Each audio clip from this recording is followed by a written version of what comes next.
Welcome to today's lecture. So, we will start off from where we left at the last class. So, remember last class we ended by posing a problem. So, the problem was this, that you are given this reaction, cyclobutene getting transformed to butadiene, right. The activation energy for this reaction is 137 kilojoule per mole as written out here, and the question is, if the temperature is changed from say 420 Kelvin to 430 Kelvin as a 10-degree change, by what factor will the rate of the reaction increase, right? That was the question. So, for this, what the way we approach this problem is very simple. You remember we had derived this equation number 7 in the last class, where what we have is the natural log of K2 over K1, which means the ratio of the two rate constants at two different temperatures is getting related through the activation energy by this relationship. So, what we now do is, if you look at this reaction again, so what do we not, or what do we know? We know what the value of EA is. It has been given to us, it has been provided to us. So, the value of EA is 137 kilojoules per mole, right. We know what R is, the gas constant 8.314 with the appropriate units. Then we know what T1 and T2 are. So, T1 is 420 Kelvin and T2 is 430 Kelvin, right. So, then what we need to find is the ratio K2 by K1, and that will tell you by what factor the rate has changed or increased. Okay.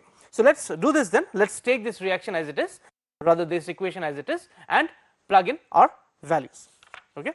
So, based on this, what we have then is, you can write natural log K2 over K1 is equal to EA over R 1 by T1 minus 1 by T2. So, this was the equation. So, now we will start plugging in values. So, K2 by K1 is equal to, so what is the value of our activation energy? It is 137, right. Kilojoules means 10 to the power 3 joules per mole. Now, what about R? So, the value of R is 8.314, then joule per Kelvin per mole, and then I have 1 by T1 minus 1 by T2. So, I can write 1 by 420 Kelvin minus 1 by 430 Kelvin. Okay. So, I will just, since I am moving out, just write it like this. So, it is 1 by 420 Kelvin minus 1 by 430 Kelvin, right. That is what it is. That this is T1, this is T2. Okay. So, then natural log of K2 over K1, again I rewrite as 137 times 10 to the power 3 joule per mole, then 8.314 joule per Kelvin per mole or mole inverse, then within brackets I write 430 minus 420 over 420 30. Okay. So, this is what I have, and the unit for this one is Kelvin inverse, right. So, this is Kelvin inverse. Now, it is always good when you are doing any such mathematical calculations to write down the proper units, right. So, you can always keep track of whether you are going in the right direction or whether somewhere you have made a mistake. So, see, this is ln K2 by K1, this would be a pure number, that means dimensionless, no units. So, what are you going to have? So, this joule will cancel out, this mole cancels out, this Kelvin cancels out, right. Hence, we are left with the pure number. Okay. So, when we do the calculations, you check the calculations by yourself, should be getting natural log of K2 over K1 is equal to 0.913, right. And hence you take antilog, what you will get is K2 over K1 is equal to 2.49. This is your answer. So now what you have seen is that for 10 Kelvin rise in temperature, right, the rate increases by a factor of about 2.5. So this is a rule of thumb. This is a rule of thumb which says that we call it a general rule of thumb. And what is that? It says that the rate of a reaction will increase by a factor of 2 to 3, that means a factor between 2 to 3 for each 10 K rise in temperature. So again, what is the general rule of thumb? As so this was the reason this problem was chosen as being discussed, that the rate of a reaction will increase by a factor between 2 to 3 for each 10 K rise in temperature, and you can see this is 2.49, which is well between 2 to 3. Okay. So with this, what we have done is, come to the end of a discussion of how rates are affected as a function of or by temperature, and what or how do we, how can we have deeper insights into this, insights not only from the Arrhenius equation, but then where the Arrhenius equation originated from, and what are the underlying assumptions in this, and so on, right. So hopefully again, having gone through this discussion of temperature dependence on reaction rates, you would be able to better realize or appreciate what happens when the temperature is increased and how the reaction rate follows that increase in temperature, right. Okay. Now we move on and come to something which is different, a little bit different. We say we will take a closer look at chemical reactions. Okay. So what we are saying is that we are going to take a closer look at chemical reactions. Now when I say that, what do I mean by that? So what I mean is very simple. What I mean is that suppose you are given a reaction, right. Suppose you are given a reaction where say you have A plus B going to products. So the reactant is going to products, the reactant has been A and B. So the moment you look at this reaction, what are the different questions that can come to mind, right? What are you trying to achieve? What, when you look at a reaction, what do you think about the reaction at your first sight? So one is that based on this, does the reaction occur in a single step, right, or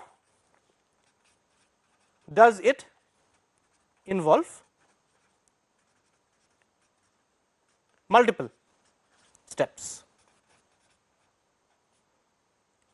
right. So this is an important question you ask yourself. Is it a single step reaction or is it a multiple step reaction? Okay. So single step means that in one step only A reacts with B to give us P.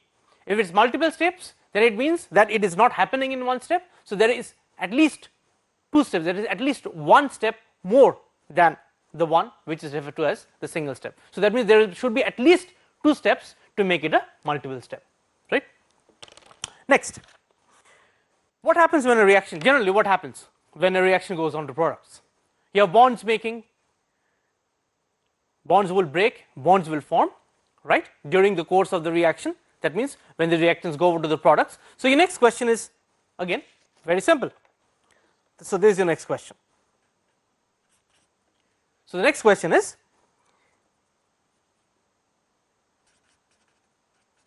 which bonds are broken, right? Which bonds are being formed? Not only that, does the bond making, that means bond formation, and bond breaking, does the bond making and bond breaking happen at the same time? So again, in one question you are asking too many things. So what are the things you are asking? Which bonds are broken, right? Which bonds are broken? Which bonds are being formed, right? And then do these two processes, that is bond making and bond breaking, are they happening at the same time? So see, you are given a reaction, the first question you ask is it a single step or a multi-step process, right? The second question you are asking is, okay, I know that bonds are being formed and also bonds are being broken. Which are those bonds which are being broken? Which are those bonds which are being formed? Are they being broken at the same time? Are they forming at the same time? That means is the bond breakage and the bond formation happening together simultaneously? And the other question which you can ask is,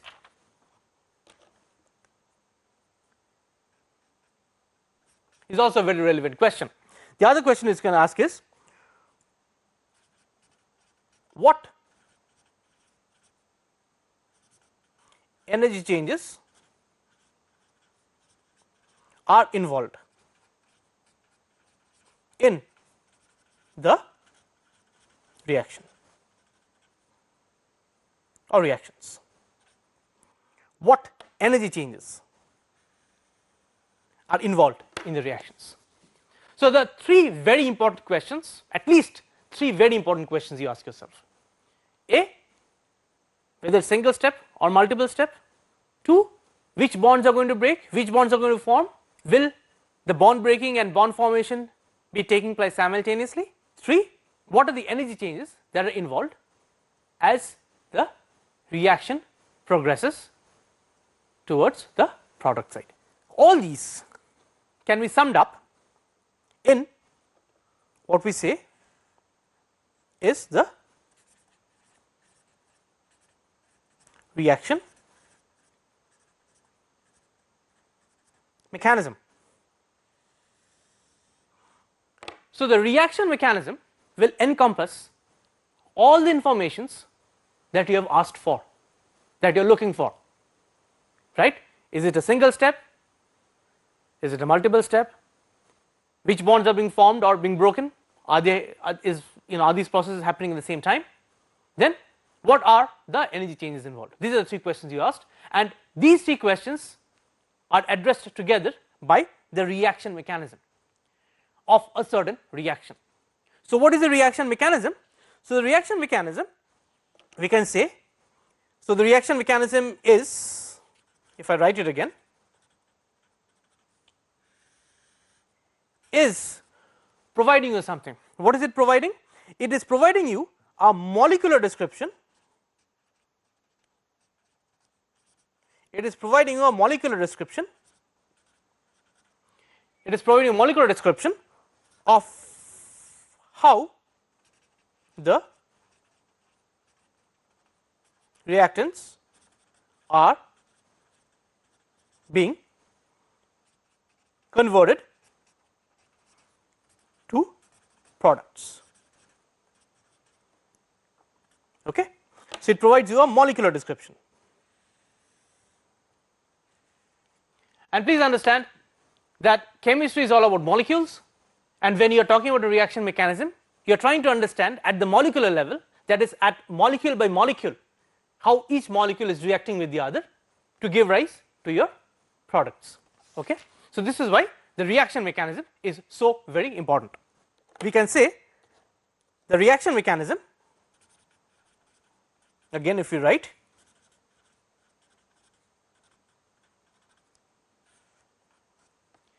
is what? So, the reaction mechanism is a proposal, is a proposed way or path of reactants going to products. So, it is a proposed way of reactants going to products, and that is why. So, that means you are proposing a way based on what?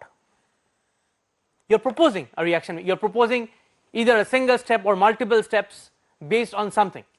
So, what is something? Something is the experiments you perform. So, what are the experiments you perform? So, the experiments you perform, so you perform experiments that help you propose the reaction mechanism. So, what are the experiments? It's very simple. So, the experiment means you can say one, you can vary concentrations of reactants, and then the other one is very obvious, can vary temperature, right. So, by doing these experiments, we try to have an insight into how a specific reaction is going from the reactant side to the product side. Okay. That is why the reaction mechanism is so important and is of so fundamental significance in the branch of chemical kinetics, because once you know the reaction mechanism, you essentially know everything about the reaction, as long as the reaction mechanism that you are proposing is a valid one, right. Okay. So, let us start with a few examples, right. So, let us take this first example where we have ethyl bromide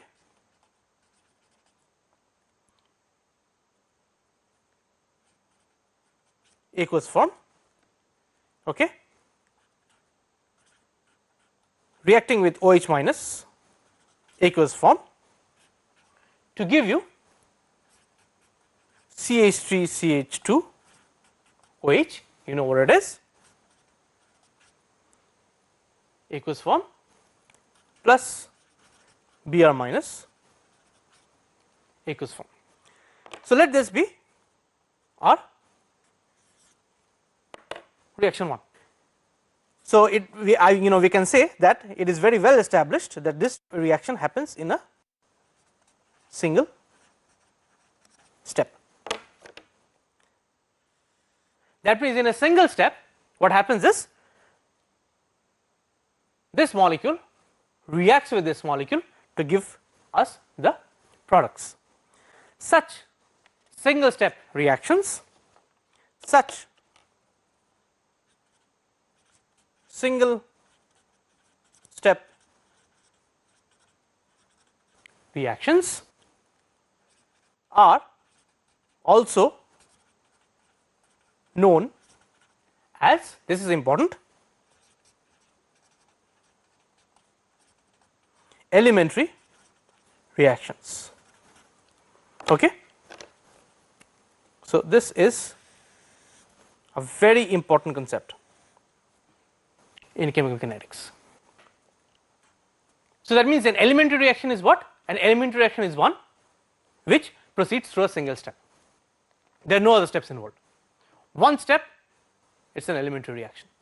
Moreover, if you go back and take a look at this equation, the balanced chemical equation which is out here gives you the message of how the reaction proceeds. So, in this case the balanced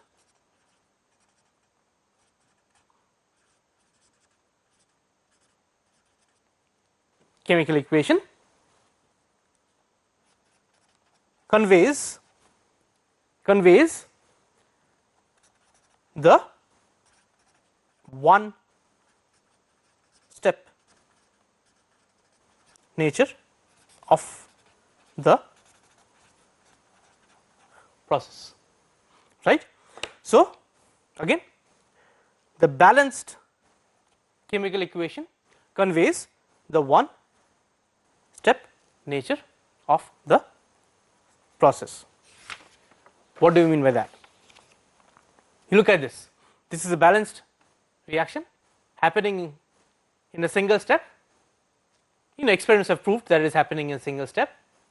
The balanced chemical equation is telling you, is conveying the message that in one step what happens is, if I go by molecule, a molecule of ethyl bromide reacts with that of hydroxide ion OH minus to give rise to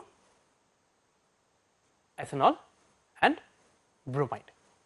Okay, that is the message that is being conveyed by this balanced chemical equation, and this being a single step, the balanced chemical equation provides you information about how the reaction is going, and hence it is called an elementary reaction. Remember, elementary reaction has to be of a single step, right. That is how an elementary reaction defined. A single step is an elementary reaction, right. Okay. To think about this, I can go ahead and write this, that because the balanced chemical equation is conveying the one step nature of this process, then I can write that R, the rate for this elementary reaction, is given by K times the reactants, which in this case CH3, CH2, Br and OH minus and OH minus. I can straight away write from the equation that I started with. So, because what it is telling is, because it is single step reaction, the balanced chemical equation directly tells me that the rate will depend upon the molecule of ethyl bromide and the molecule of OH minus reacting with each other in a single step, and that is why the rate can be written like this. So, this is something which is very important, right. The balanced chemical equation is conveying the message that this is how the reaction is going, and it also gives rise to something known as molecularity, and I will come to this thing. So, molecularity of a reaction, I will discuss this later, but what it essentially is saying is, if it is a elementary reaction, if the reaction is elementary, then if you look at, so this was the equation, right.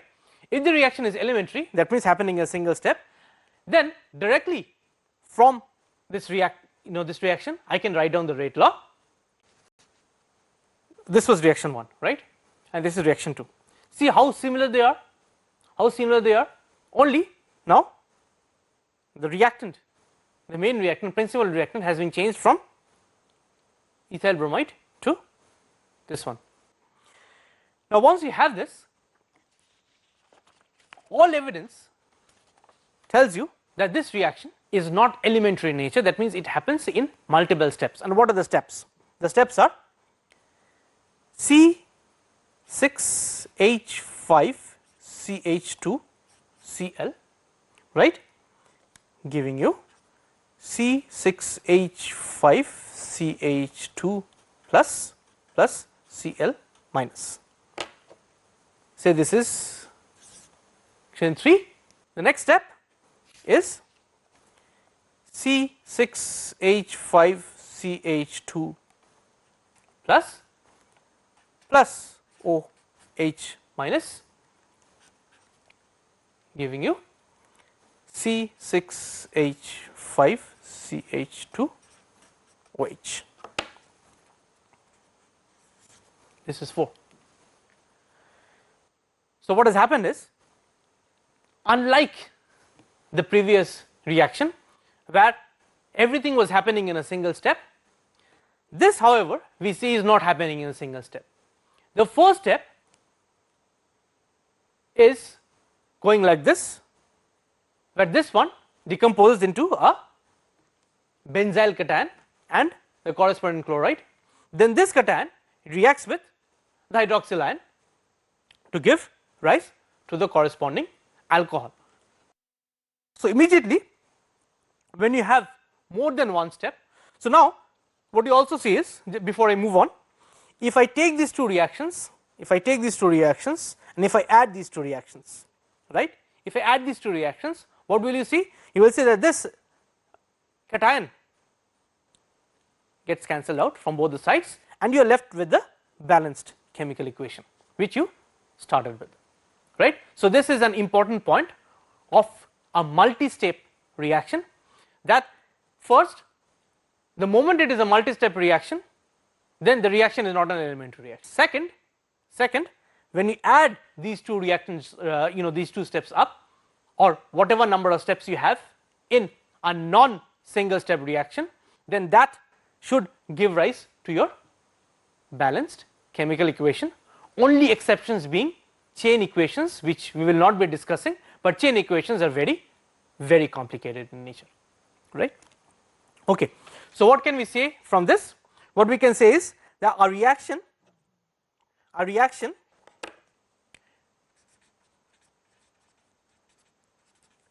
which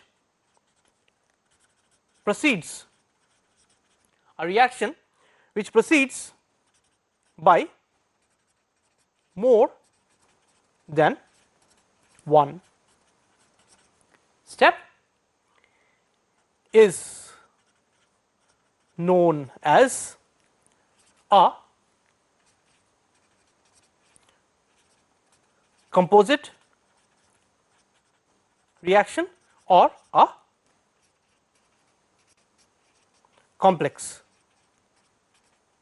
reaction. Okay, it is known as a composite reaction or a complex reaction, and hence the corresponding reaction mechanism is either referred to as a composite reaction mechanism or a composer mechanism or a complex mechanism. That means I have either a composite mechanism or a complex reaction mechanism. Okay. However, if I go back to this, please note that though this reaction is a composite reaction, it is made up of these two steps, that is more than one step, hence composite or complex, but each step is elementary in nature. Each step is elementary in nature. So what we can say is that a composite reaction or a complex reaction is nothing but a sequence of elementary reactions. There can be 2 elementary reactions, there can be 3 elementary reactions, there can be 4 elementary reactions, depending upon the complexity of the reaction, right. So let me say this again, a composite reaction is one or a complex reaction is one which happens by at least more than one step. The moment that happens, then each such step in a composite reaction is elementary in nature. For example, the first reaction here, reaction 3 is elementary, reaction 4 is elementary. These two different elementary reactions, when summed up, give us back the complex reaction or the reaction which is happening not in one step but in multiple steps. Now this is something very important for you to understand. Okay. So as I said, so a composite reaction is any reaction where the mechanism would involve would involve at least 2 steps, that means definitely more than one step. Now in general, so some features you need to keep in mind for a composite reaction. In general, for a composite reaction, for a composite or complex, so composite and complex can be used interchangeably. They they kind of tell you they have the same meaning, they tell you the same thing. The number and nature of the steps in the reaction mechanism, which is complex anyway, cannot be deduced from stoichiometry. Okay, cannot be deduced from stoichiometry, right. So why do we say this? So let us go back again to the reaction we started with. So remember, so this was the first reaction we started with, and we said that this is a single step elementary reaction. Look at the stoichiometry, one molecule of this, one molecule of this, and I said that the rate law for this can be written, or the rate expression can be written by K times this concentration of this times the concentration of the other reactant. Okay, and then you go back and take a look at the stoichiometry, you see that, oh, from the stoichiometry I can directly say or write this rate expression for a single step or elementary reaction. That is where the molecularity comes in, and I said the molecule discussed later. But the same thing you cannot do for a complex reaction, you cannot write it down because you just do not know, what the steps are for you to be able to write it down. Okay, so that is what it meant, or what I meant when I saying, by saying that for a composite reaction the number and nature of the steps cannot be written down. See, if I just tell you that this is a complex reaction or composite reaction without telling you anything else, you do not know whether it is going to go, it is definitely going to go through by more than one step, but do not know whether it is going to go through by 2 steps, 3 steps or 4 steps. It will totally depend upon how complicated the reaction is, right. So for you, just looking at the reaction, if you do not know anything about it, you will not be able to say much, except that because it is going by more than one step or through more than one step, it has to be a complex or a composite reaction. That is it. Okay. So, and when we were looking at this reaction, you saw one thing also, this complex reaction is that we were giving rise to a carbocation, the C6H5, the benzyl cation, the carbocation. So C6H5CH2 plus. So this C6H5CH2 plus carbocation in this case is referred to as the intermediate. Is referred to as the intermediate species or the intermediate in your reaction. So what is happening? The intermediate. So intermediate is formed in one step and is being used up in another. Okay, it is being formed in one step and is being used up in another. So just like this, we go back to the reaction again, you can see it is formed in the elementary reaction 3 and it is being used up in the elementary reaction 4. So so that is why it is called an intermediate. It is something which is in between the reactants and the products, it appears in between that, it is formed through one elementary step, but it is used up in the next elementary step so that it does not appear in the final reaction. That is what an intermediate is referred to by. Okay. So now the other problem is, just so that you know, is when I am saying it is an intermediate, the most logical question that will come to your mind is, can I observe an intermediate? Yes, you can, depending upon how how stable the intermediate is. In the intermediate stable one, you will be able to observe it during a reaction, okay, by some means. But what happens is many reaction intermediates are very short lived.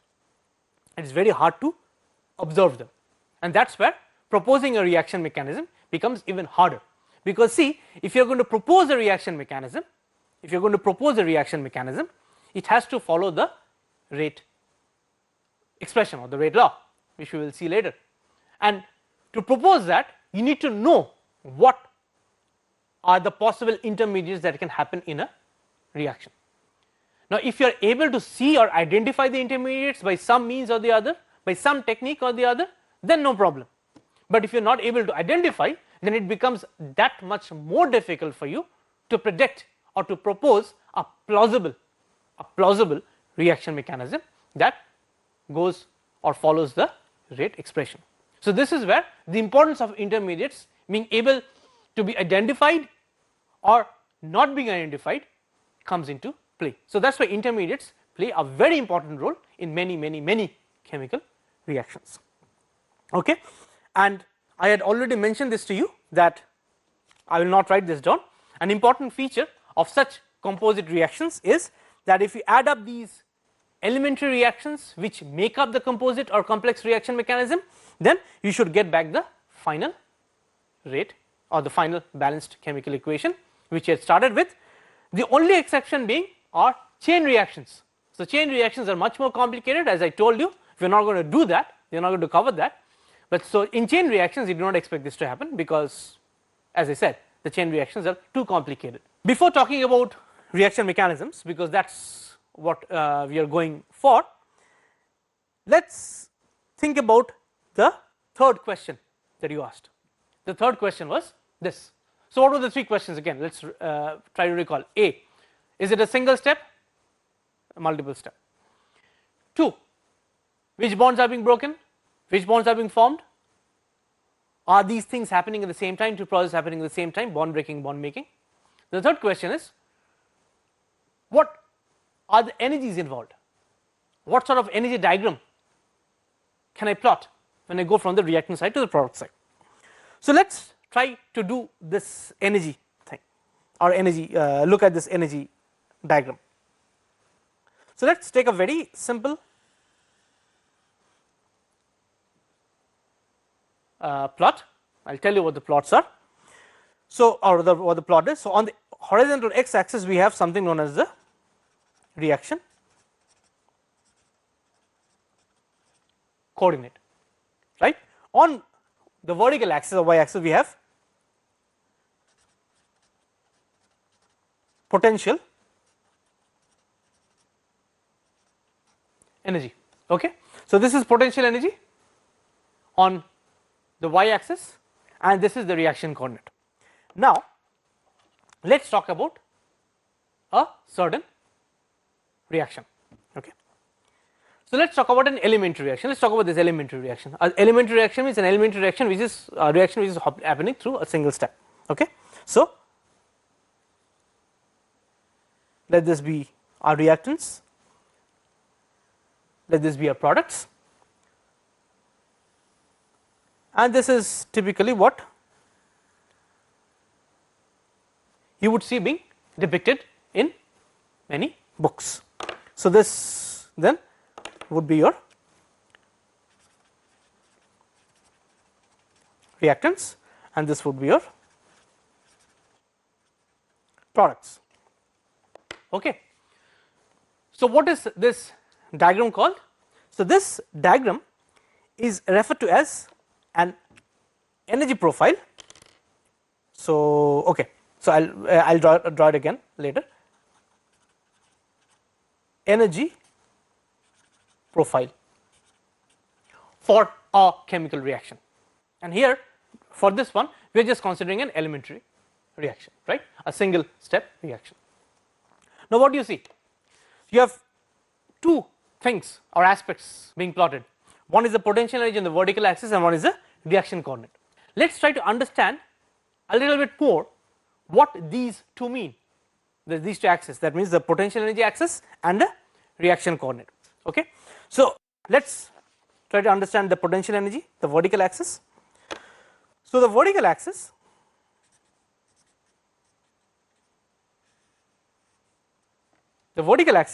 is your potential energy axis, right. So, what does it represent? It represents the potential energy.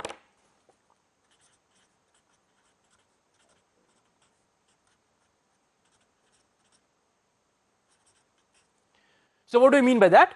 So, when I say that this vertical axis, which is the potential energy, has contributions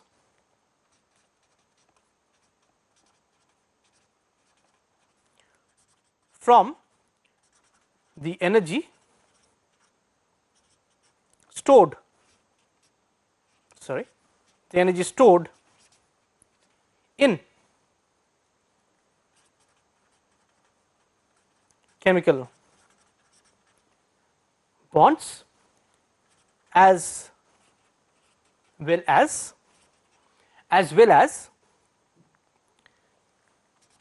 that associated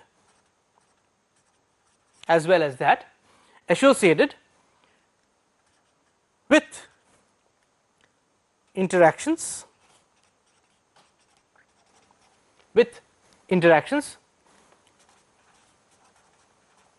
between each species and the surroundings. Okay. Again, so the vertical axis is what? The vertical axis represents the potential energy, and what is the potential energy composed of? It is composed of the contributions from the energy stored in chemical bonds. So remember here, so if you have a bond which is being broken and a bond which is being formed, then there is an energy stored within the bond. So that is what you are looking at, right. Not only that, so then you know, if two reactants are coming and interacting with each other, there is also some interaction energy coming in, so that will be here. Now suppose you have ions which are in water or some other neutral molecules which are in water, they would be having their respective interaction energies with the surroundings, which is water, the reactants in water, and hence all those energy contributions are being clubbed into this vertical axis, which is your potential energy axis. So then you know what the vertical axis is. The vertical axis is your potential energy, which is a contribution, which is essentially the sum of the contributions of all the energies that are stored and being changed when the reaction is taking place. That means you go from the reactants to the products. Hence, when I am plotting this potential energy, I am looking at the change in that total energy, which is the total potential energy, as I move from the reaction side to the product side. Okay. Then this leaves me with the horizontal axis, which is the reaction coordinate. What does the reaction coordinate tell me then? Or the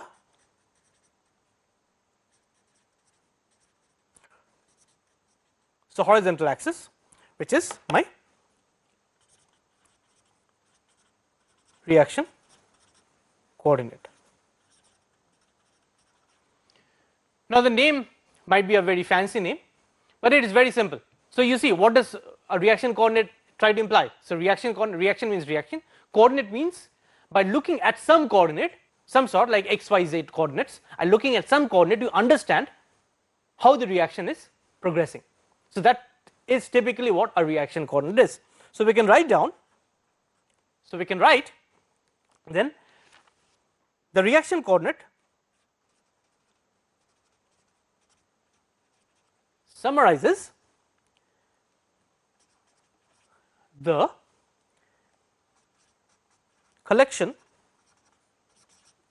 collection of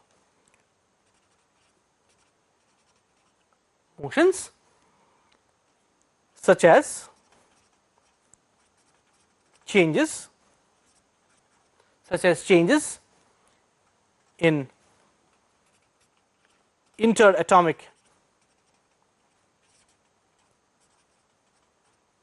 distances, right, and bond angles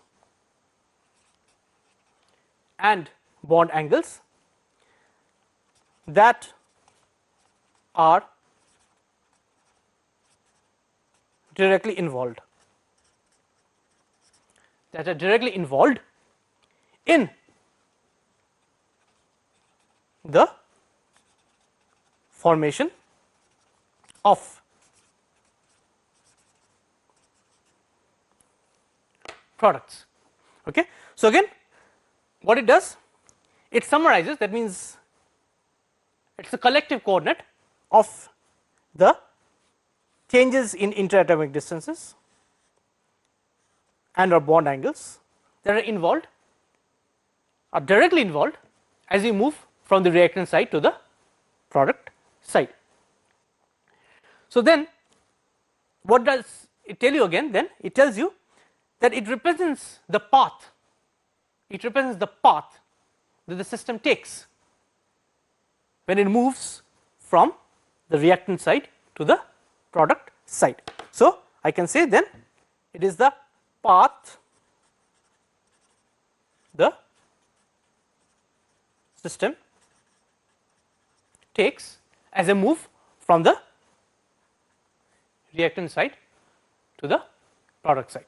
So now then, having looked at both the axis, the horizontal axis which is the reaction coordinate, and the vertical axis which is representing the potential energy, you will be able to now realize what it means.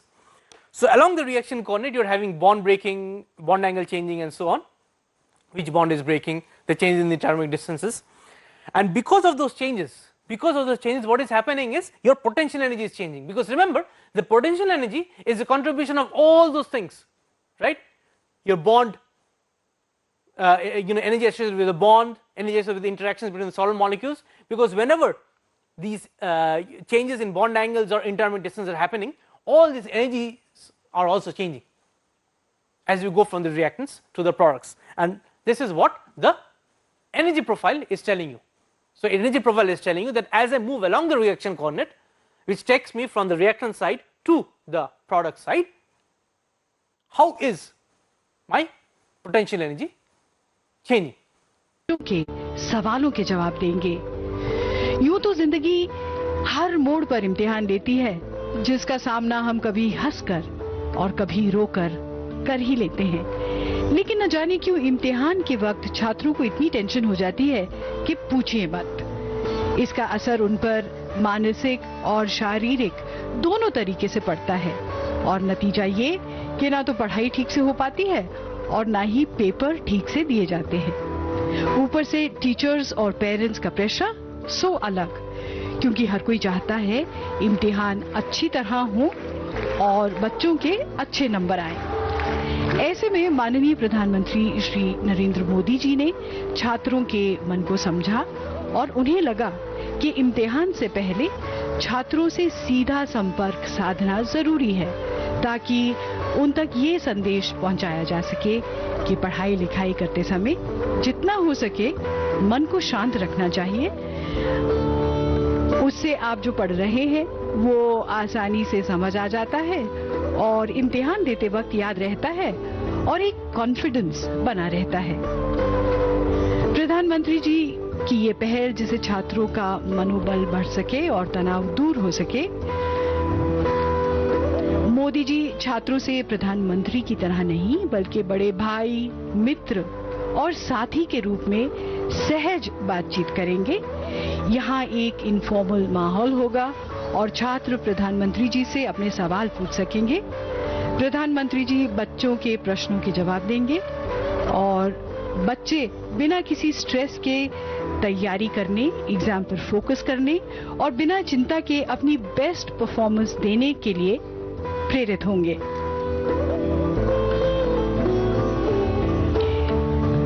There are close to 1,000 people inside Talkatora Stadium today. More than 15 lakh registrations were received on the MyGov app, with 12 lakh students and 2.7 lakh teachers. This is the 5th edition of Pariksha Pe Charcha. The first one was held in 2018, the second in 2019, the third in 2020. These were all town hall interactive sessions. The fourth one was held on the 7th of April 2021, but this was held online. And this is the 5th edition of Pariksha Pe Charcha, which is being held here at the Talkatora Stadium.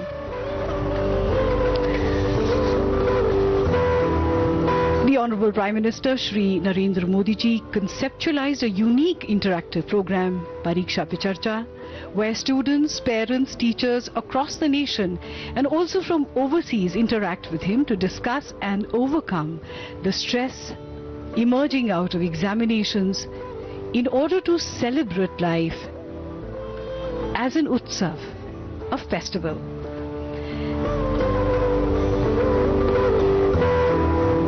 There was a selection process of the participants. Creative writing competitions were held for students of class 9 to 12.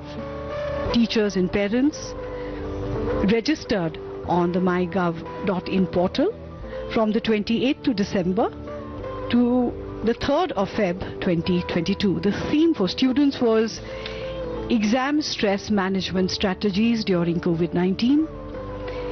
And we see the arrival of the man of the moment.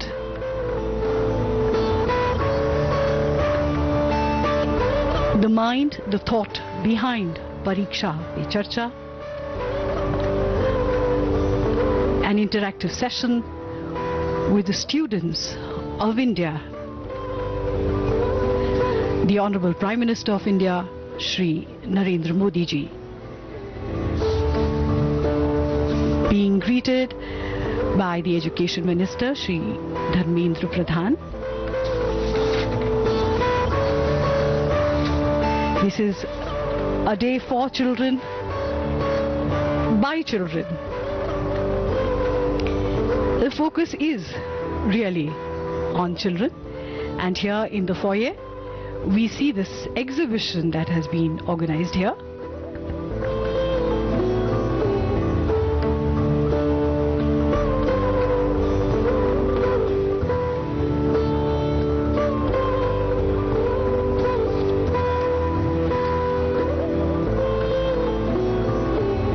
Covid विजय ये model है जिसके जरिए हम देख रहे हैं कि कैसे हमारे देश में कोविड से विजय पाई गई।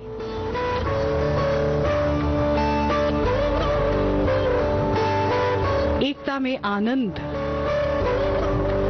लोकल फॉर वोकल, ये कुछ थीम्स हैं जिन पर यहाँ पर हम काम देख सकते हैं। और ये हैं रुचिका कुमारी JNB कपूरथला से, जो कोविड पर विजय के बारे में बता रही हैं। और मां का इंतजार, वो एक और स्टैचू है यहाँ पर।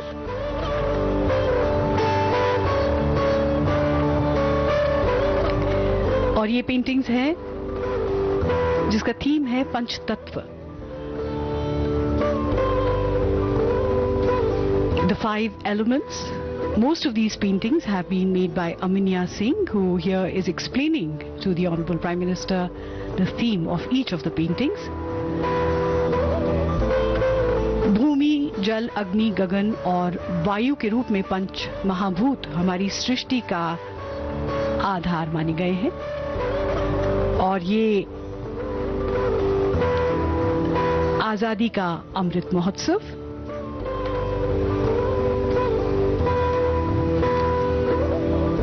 हमारे देश में आजादी का अमृत महोत्सव बड़े गर्व और उत्साह से मनाया जा रहा है। न केवल बड़े बल्कि बच्चे, छात्र भी इसे उतने ही उत्साह से मना रहे हैं।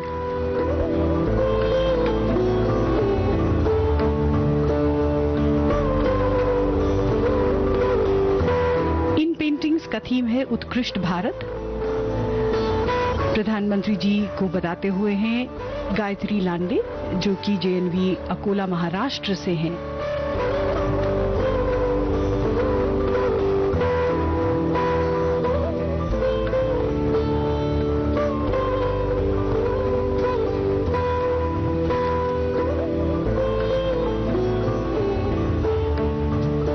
यहाँ पर हम देख रहे हैं पारंपरिक खिलौने।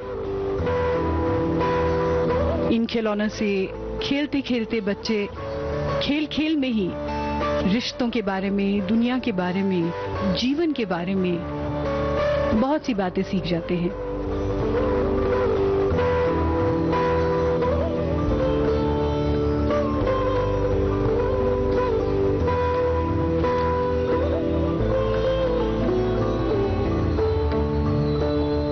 महात्मा गांधी से प्रेरित होकर बच्चे अपने जीवन में उनके आदर्शों को लाने की कोशिश कर रहे हैं। और ये है स्वच्छता पर बच्चों का ध्यान। रिया विश्वकर्मा केवी जमुना कॉलियरी एमपी से हैं, जो बच्चों को ट्रेडिशनल पेंटिंग्स के बारे में बता रही हैं। ये मधुबनी पेंटिंग्स हैं, तरह तरह की चित्रकलाएं हैं जो हमारे देश की पारंपरिक कलाओं का हिस्सा है और जिसे बच्चे बनाकर हमारी पारंपरिक कलाओं के बारे में सीखते हैं। Namami Gange, a very important project of the Honorable Prime Minister to clean our rivers, especially the river Ganga. Azadi Ka Mahotsav, a celebration of 75 years of India's independence and a celebration of the great heroes who guard our borders. And this painting, Indian Heroes, shows heroes of the pandemic, the doctors, the healthcare workers, media personnel, and the various other people who remained active despite all the dangers of the pandemic.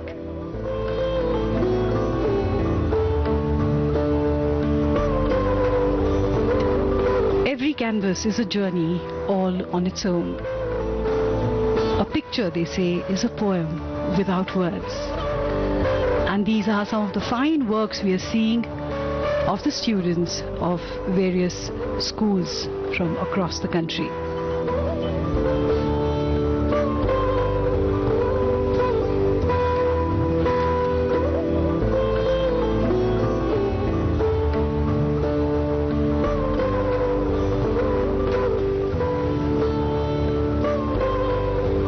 Shubham Maji is showing his watercolors.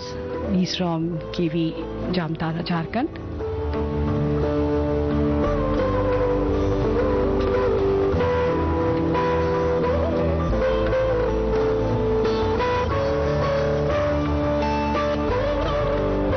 Art enables us to find ourselves and lose ourselves at the same time. And through these watercolors, we see the expression of students of KV schools, Kendriya Vidyalaya schools, and Navodaya schools.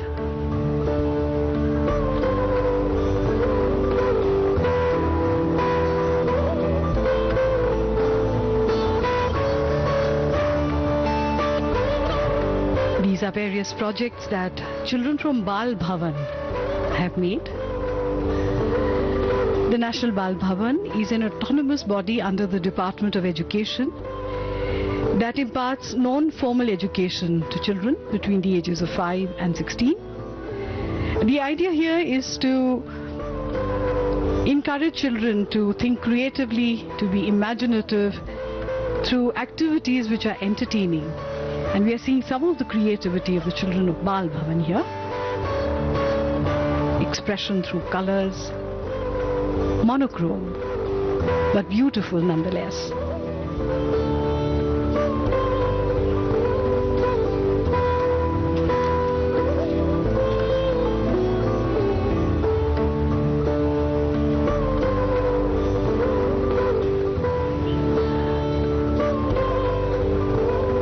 Papier-mâché art is being shown here.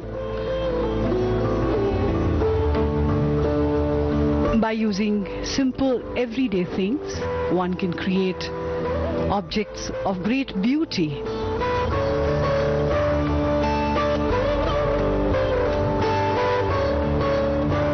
This is P. Nitish Kumar, who is explaining to the Honorable Prime Minister the works of art from various Kendriya Vidyalayas. All children need is just a little bit of encouragement, just a bit of guidance, and they come into their own.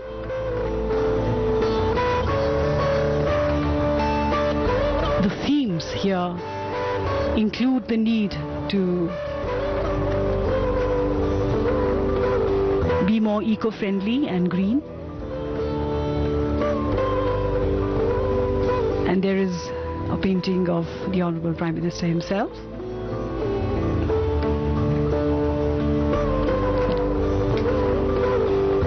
These were some of the themes that were given to children. Azadi Ka Amrit Mahotsav, Clean India, Green India, digital collaboration in classrooms, and environmental conservation and climate change resilience. The children have expressed these themes in various ways using different materials, watercolors, oils, clay, to express how they see these themes. And these are the sisters Nandita and Nivedita from KV Kottayam. They teach Vedic maths. After having mastering Vedic maths themselves, they teach the magic of Vedic maths to their fellow students so that they can overcome the fear of maths. These two sisters took online free tuitions, but for certain sessions they requested the students to donate money to PM Cares, and close to 15,000 rupees were raised by them. So the children, while learning maths, also learnt about social responsibility. They learnt about contributing their bit in service of the nation. And this is Easy Health, an innovative device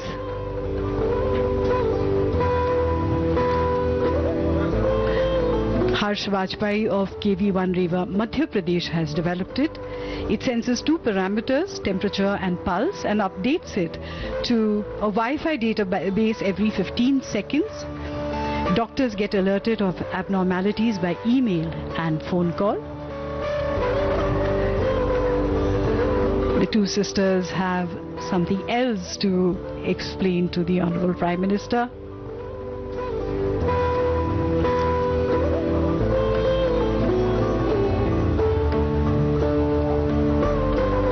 They're sharing their videos of how the classes were conducted and how magical Vedic maths is if you learn it. And who can resist the temptation to speak just a little more with the Honorable Prime Minister? This is a once in a lifetime chance for these children.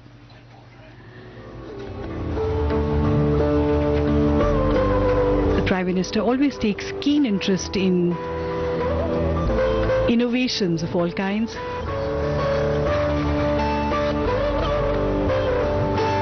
And this is a child prodigy who is sharing with the Prime Minister origami, Tej Kumar Patel from KV Gandhinagar, Gujarat. And this is the Bluetooth serving table. Covid के दौरान मरीजों को isolation में रखा जाता है. ऐसे में इस ब्लूटूथ टेबल की मदद से मरीजों को खाना और दवाइयाँ दी जा सकती हैं.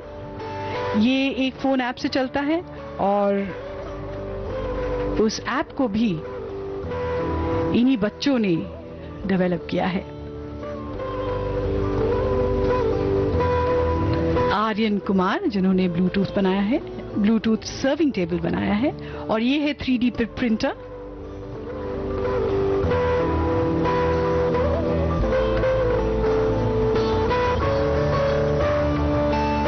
Printers can be used for all kinds of innovations. One just has to keep innovating and experimenting.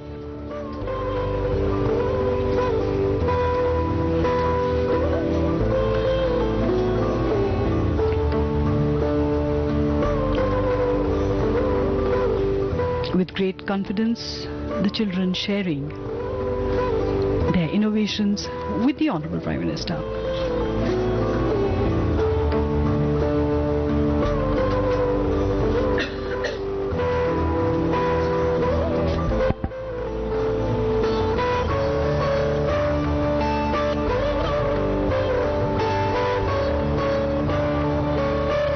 That's a little radio transistor with Mann Ki Baat. A 3D printed radio transistor. Who knows what all these children will develop and print in the future.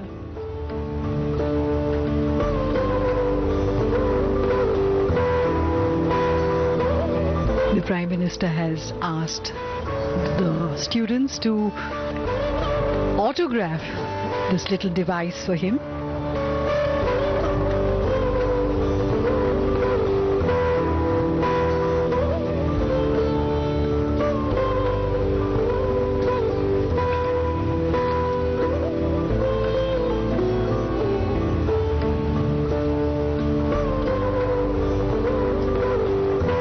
In just a few moments from now, the Honorable Prime Minister will address these children inside the Talkatura Indoor Stadium, and they are waiting with bated breath for the Honorable Prime Minister's arrival.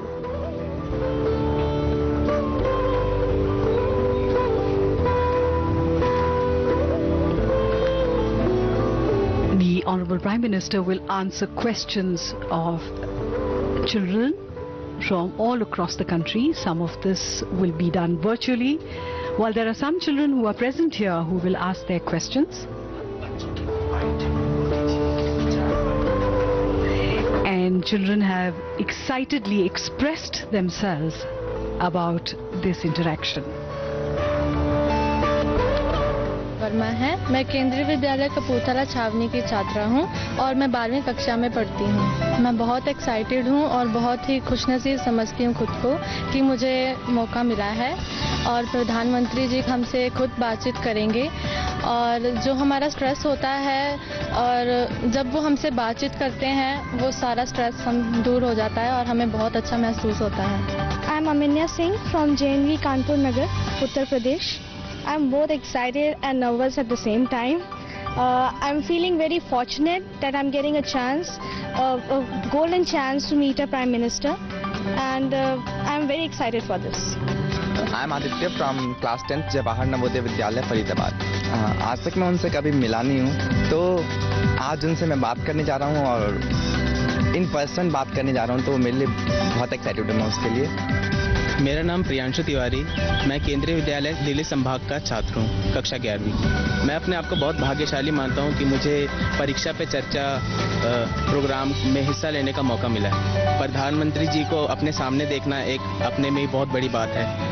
Myself, V.S. Smriti Pragya Sethi. I am in 10th standard and I am from Kendriya Vidyalaya number 3, Delhi Kent. Every year, our Honorable Prime Minister come in front of us and motivate us that how to face the anxiety, depression and stress of examinations and how to overcome from the depression if we not score good in exams.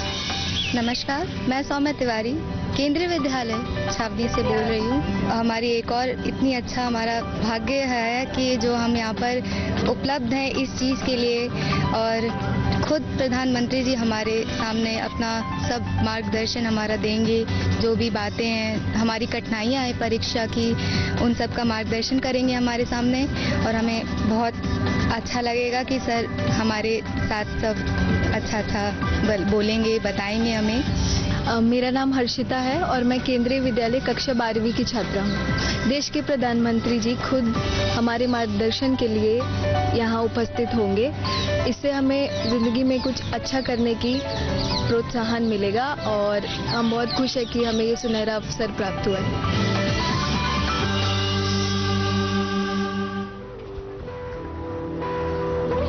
बच्चों को क्या सोचना है ये नहीं, बल्कि कैसे सोचना है ये सिखाने की जरूरत है और यही विचार माननीय प्रधानमंत्री जी का है। परीक्षा में चर्चा, परीक्षा कैसे दी जाए, उसकी तैयारी कैसे हो, उसके बारे में तो है ही, लेकिन ये जीवन के बहुत बड़े लेसन्स हैं कि हम जीवन कैसे जिए, किसी भी मुसीबत में शांत कैसे रहें और अपनी सोचने की शक्ति को शक्तिशाली कैसे बनाएं। ये सब माननीय प्रधानमंत्री जी हमारे यहाँ मौजूद छात्रों को बताएंगे, उनके टीचर्स को और पेरेंट्स को बताएंगे और ये भी बताएंगे कि बच्चों पर एग्जाम्स का स्ट्रेस नहीं होना चाहिए। हर बच्चे की अपनी क्षमता होती है, उसे उसी हिसाब से तैयारी करनी चाहिए है। 9/10 of education, it is said, is encouragement. Education is the power to think clearly, the power to act well in the world's work, and the power to appreciate life.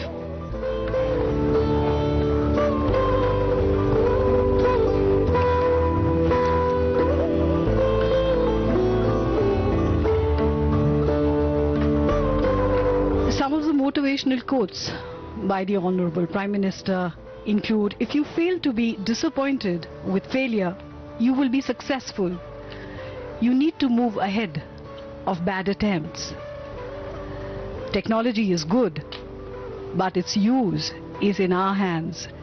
Parents should discuss technology as part of the dinner table conversation. We are converging due to technology and are becoming narrow-minded. This should be used for expansion instead. यहाँ पर भी stadium में प्रधानमंत्री जी की अलग अलग तस्वीरें हैं जिनमें उसके कोट्स हैं जो बच्चों को प्रेरित करते हैं।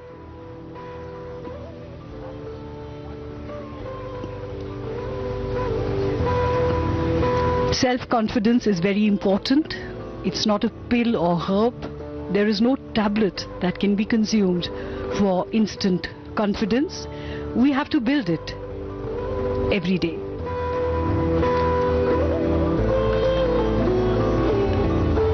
परीक्षा पे चर्चा एक ऐसा माध्यम है जिसके जरिए छात्रों को, उनके माता पिता को और अध्यापकों को संदेश पहुंचाया जाए कि इम्तिहान जरूरी तो हैं लेकिन सब कुछ नहीं है और छात्रों पर अपेक्षाओं का बोझ नहीं होना चाहिए। छात्रों तक ये संदेश पहुंचाया जाए कि नियमित रूप से पढ़ाई भी बहुत जरूरी है और अनुशासन से पढ़ा जाए। जीवन की चाहे कोई भी परीक्षा क्यों ना हो, मन जितना प्रसन्न रहेगा, नतीजा हमेशा अच्छा ही होगा। यहाँ तालकटोरा स्टेडियम में माननीय प्रधानमंत्री जी का आगमन, तालियों की जोरदार गड़गड़ाहट।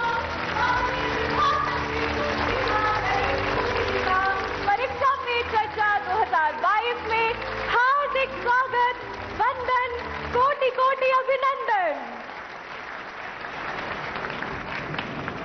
परीक्षा पे चर्चा 2022 के शुभ अवसर पर मान्यवर शिक्षा मंत्री भारत सरकार श्रीमान धर्मेंद्र प्रधान जी को माननीय प्रधानमंत्री जी के अभिनंदन एवं स्वागत हेतु सादर आमंत्रित कर रहा हूं। मान्यवर शिक्षा मंत्री भारत सरकार।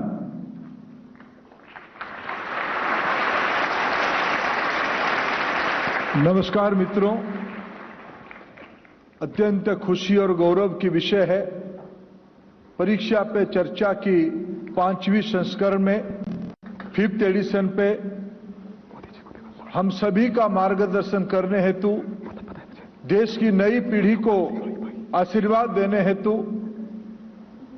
स्वयं माननीय प्रधानमंत्री जी हमारे बीच में पधार चुके हैं। मैं इस कार्यक्रम में देश की शिक्षा परिवार की ओर से माननीय प्रधानमंत्री जी का हार्दिक स्वागत करता हूं, उनको अभिनंदित करता हूं। मित्रों, आज के इस कार्यक्रम में देश की सभी राज्यों की मान्यवर राज्यपाल, अनेक राज्यों की माननीय मुख्यमंत्री, लगभग सभी राज्य की माननीय शिक्षा मंत्री, लाखों स्थानों में करोड़ों की संख्या में विद्यार्थी और युवा भाई और बहनें, अभिभावक, शिक्षक, शिक्षयित्री तथा समग्र शिक्षा परिवार की करोड़ों की जनता इस कार्यक्रम में उपस्थित है। मैं सभी का शिक्षा विभाग की ओर से स्वागत करता हूं। मित्रों, चौथा एडिशन महामारी कोरोना के कारण हम प्रत्यक्ष कर नहीं पाए थे। आज बड़ी खुशी की बात है, भारत समेत विश्व की नागरिकों ने कोरोना को आज पराजित किया है। भारत आज वैक्सीनेशन में दुनिया की एक प्रकार से 1 नंबर देश बन चुका है। बच्चों को भी कोरोना की टीका लगना शुरू हो गया है। मित्रों, यह इस देश की सामूहिक जनशक्ति की एक परिचायक है। यही तो जन आंदोलन है, यही तो माननीय प्रधानमंत्री की जो दिशा है, सबको लेके चलना, सबकी साथ सबकी विकास, यही उसका मूर्तिमंत रूप है। स्कूल की घंटियां फिर से बजना शुरू हो गई है। घर से बच्चे निकल के स्कूल बस में, साइकिल में विद्यालय जाना शुरू कर दिए हैं। देश सहजता की ओर बढ़ चुकी है। और देखिए क्या संयोग है, हम सब अमृत काल में आज पहुंच चुके हैं। आजादी का 75 साल जब हम मना रहे हैं, आज प्रत्यक्ष रूप में शिक्षा जगत की, शिक्षा परिवार की ये कार्यक्रम आयोजन हम कर रहे हैं। और क्या कार्यक्रम है? परीक्षा पे चर्चा। मित्रों, हम जिंदगी में सभी लोगों ने परीक्षा दिया होगा और आज की बच्चे, हमारे आज की पीढ़ी तो परीक्षा के लिए तैयार हो चुका है। परीक्षा सबके मन में थोड़ा चिंता डालती है, थोड़ा शंका करती है, थोड़ा सबको दुविधा में, थोड़ा असामंजस्य में, थोड़ा चिंता में डालती है। पढ़ाई तो हम सभी करते हैं, पढ़ाई के साथ साथ जरूरी है आत्मविश्वास। मैं आज के कार्यक्रम में सभी को एक अनुरोध करूंगा, परीक्षा के पहले और परीक्षा के बाद आपको जब समय मिले, कभी एक छोटी सी मूवी यूट्यूब में है, चलो जीते हम। माननीय प्रधानमंत्री जब बचपन में एक विद्यार्थी थे, उन्होंने कैसे जिंदगी को सामना किया, परिस्थिति को कैसे सामना किया, मूल्यबोधों के बारे में कैसे विषय उनके सामने आई थी, सारे हमको उसमें प्रेरणा देती है। आज ऐसे ही अमृत काल में मित्रों थोड़ा कल्पना करिए, जो मेरे नन्हे मुन्ने नौजवान साथी यहां बैठे, जिनकी उम्र 14, 15, 17 साल है, ये जब आजादी का हम लोग शताब्दी मना रहे होंगे, 100 साल, तब दुनिया की बागडोर, ना केवल देश की, दुनिया की बागडोर आपके हाथ में आ चुका होगा। आपकी उम्र 40 पहुंच चुका होगा। और इन्हीं बच्चों को भविष्य पीढ़ी को तैयार करने के लिए, आत्मविश्वास बढ़ाने के लिए, अभिभावक के नाते, घर की मुखिया के नाते, आज परीक्षा पे चर्चा की 5th एडिशन में तनाव से मुक्ति दिलाने के लिए, छोटी छोटी बातों को आपके साथ साझा करने के लिए, बात छोटी हो सकती है लेकिन उसकी प्रभाव दूरगामी और बहुत बड़ा होता है। ऐसे मैं फिर दोबारा माननीय प्रधानमंत्री जी का इस कार्यक्रम में स्वागत करता हूं और आप और देश के करोड़ों बच्चों के बीच में और माननीय प्रधानमंत्री के बीच में दूरी ना बनाते हुए मैं माननीय प्रधानमंत्री जी को विनती करता हूं, आए और खुद आपसे गपशप करें। माननीय प्रधानमंत्री जी।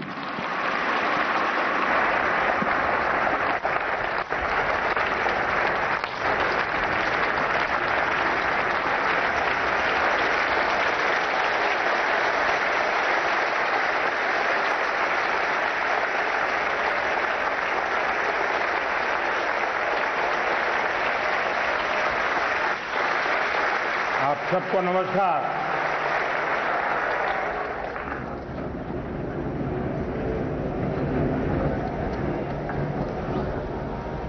वैसे मेरा बड़ा प्रिय कार्यक्रम है, लेकिन कोरोना के कारण बीच में मैं आप में से साथियों को मिल नहीं पाया, तो मेरे लिए आज का कार्यक्रम जरा विशेष खुशी का है, क्योंकि एक लंबे अंतराल के बाद आप सबसे मिलने का मौका मिल रहा है।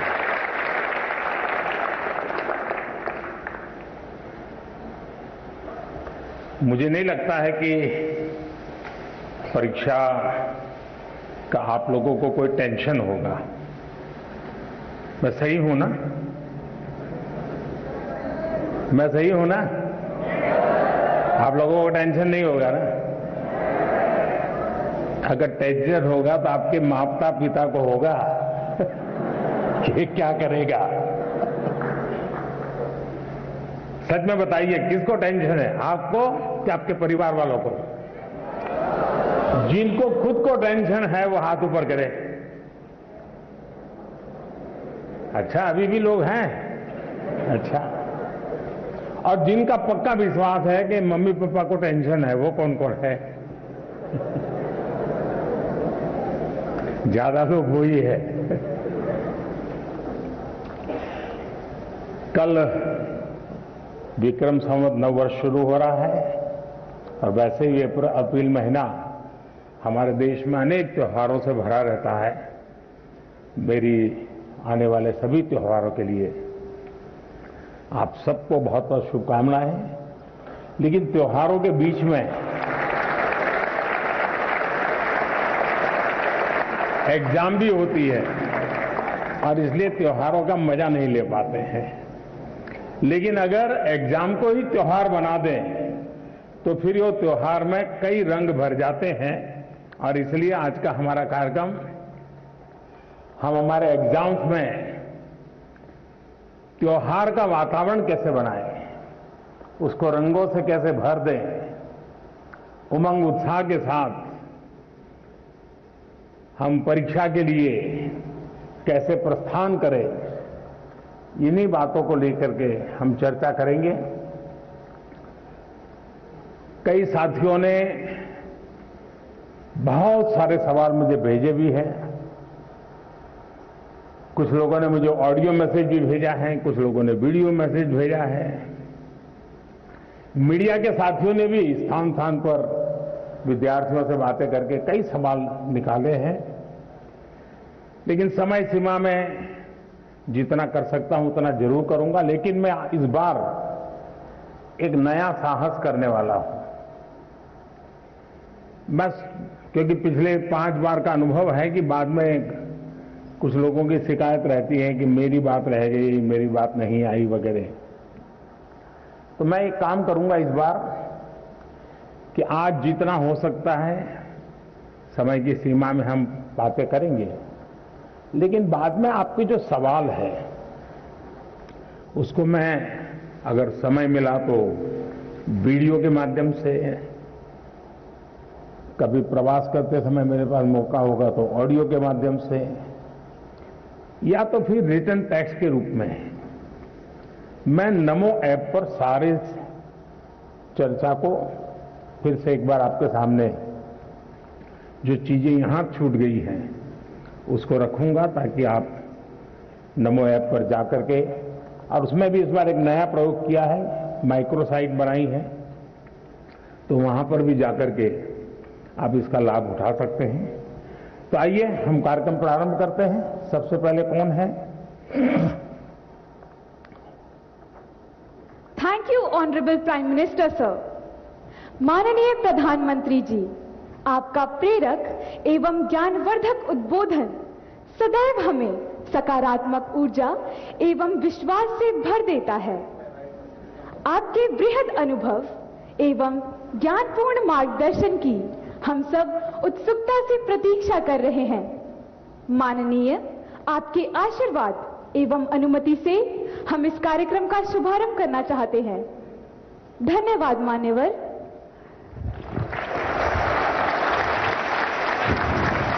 माननीय प्रधानमंत्री जी, भारत की राजधानी ऐतिहासिक नगरी 12वीं की छात्रा खुशी जैन आपसे प्रश्न पूछना चाहती हैं।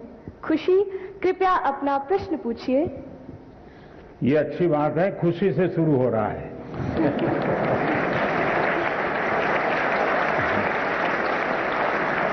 और हम भी चाहते हैं कि परीक्षा पूरी होने तक खुशी ही खुशी रहे। माननीय प्रधानमंत्री महोदय, नमस्कार। नमस्ते। मेरा नाम खुशी जैन है। मैं कक्षा 12वीं विवेकानंद स्कूल, आनंद विहार, दिल्ली की छात्रा हूँ। मान्यवर, मेरा प्रश्न है, जब हम घबराहट की स्थिति में होते हैं तो परीक्षा के समय हम तैयारी कैसे करें? धन्यवाद। धन्यवाद खुशी। मान्यवर, साहित्यिक परंपरा के परिप्रेक्ष्य में अत्यंत समृद्ध प्रदेश छत्तीसगढ़ के बिलासपुर के कक्षा 12वीं के छात्र ए श्रीधर शर्मा कुछ इसी तरह की समस्या से जूझ रहे हैं।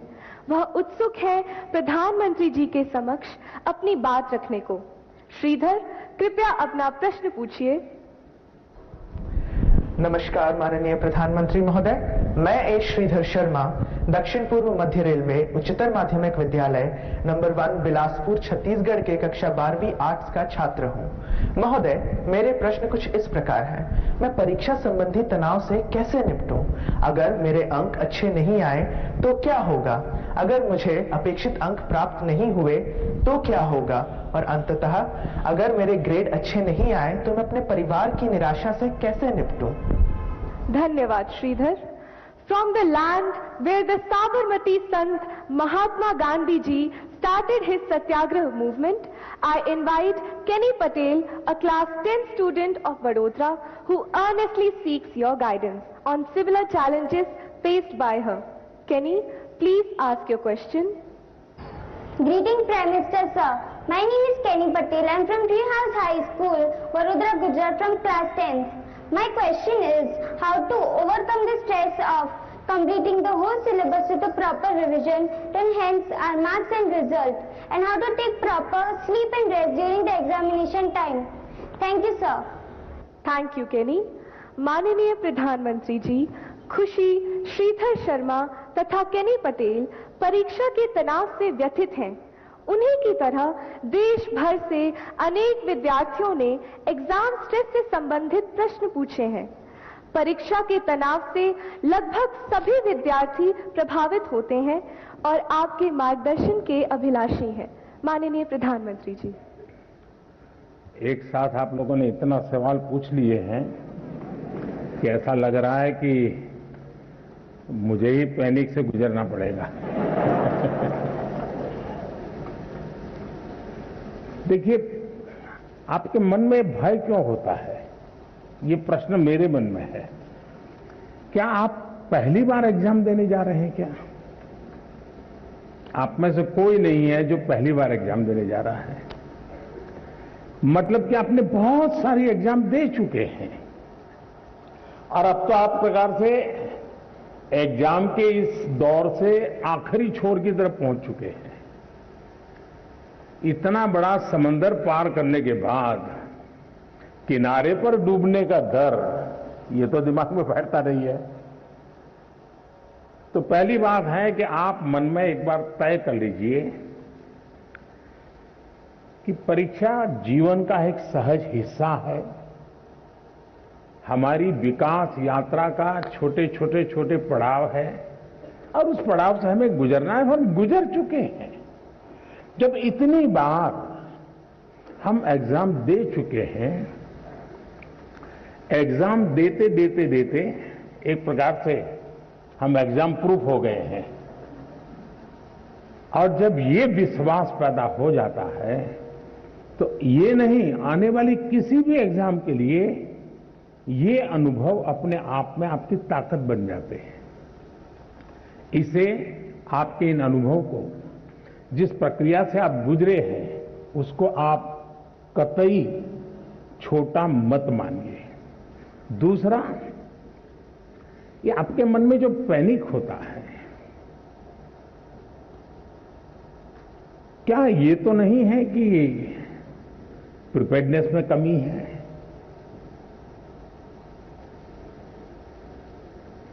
कहने को तो हम कुछ कहते होंगे, लेकिन मन में रहता है। मेरा आपको सुझाव है, अब एग्जाम के बीच में समय तो ज्यादा है नहीं, इस बोझ को जीना है कि जो किया है उसमें विश्वास भर करके आगे बढ़ना है। हो सकता है एक दो चीजें छूट गई होगी, एक आध चीज में थोड़ी जितनी मेहनत चाहिए नहीं हुई होगी, उसमें क्या है, लेकिन जो हुआ है उसमें मेरा आत्मविश्वास भरपूर है, तो वो बाकी चीजों में भी वो ओवरकम कर जाता है। और इसलिए मेरा आपसे आग्रह है कि आप इस प्रेशर में मत रहिए, पैनिक क्रिएट हो ऐसा वातावरण को पनपने ही मत दीजिए। जितनी सहज दिनचर्या आपकी रहती है, उतनी ही सहज दिनचर्या में आप अपने आने वाले परीक्षा के समय को भी बिताइए। एक्स्ट्रा कम अधिक जोड़ना तोड़ना वो आपके पूरे स्वभाव से डिस्टर्बेंस पैदा करेगा। वो ये करता है तो चलो मैं भी ये करूं, मेरा एक दोस्त ऐसा करता है इसलिए उसको अच्छे मार्क्स आते हैं मैं भी वो करूं। आप वो कुछ मत कीजिए जो आपने सुना है, आप वही कीजिए जो इतने समय से आप करते आए हैं और उसमें आप विश्वास भरिए। मुझे पक्का भरोसा है आप पर कि आप बहुत सरलता से, उमंग से, उत्साह से एक फेस्टिवल मूड में एग्जाम दे पाएंगे और सफल होकर रहेंगे।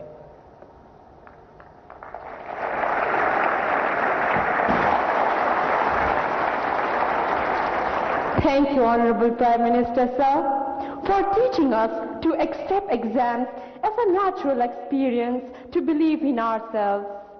Honorable Prime Minister, sir, the next question comes from Mysuru in Karnataka, renowned for its heritage destinations and national parks. Tarun MB, who is a class 11 student, here seeks a solution to his problem. Tarun, may we have your question, please? Good morning, sir. I am Tarun MB, studying in class 11th at Jawahar Navodaya Vidyalaya, Mysuru, Karnataka. I express my sincere gratitude in being given an opportunity to participate in the 5th edition of Pariksha Pe Charcha 2022. My question to our Honorable Prime Minister Shri Narendra Modi ji is, Sir, how can you be a student focused while studying online? Because there are so many distractions like YouTube, WhatsApp and other social media. It is very difficult to study online without disturbance. Sir, is there any solution for this? Thank you, sir. Thank you, Tarun.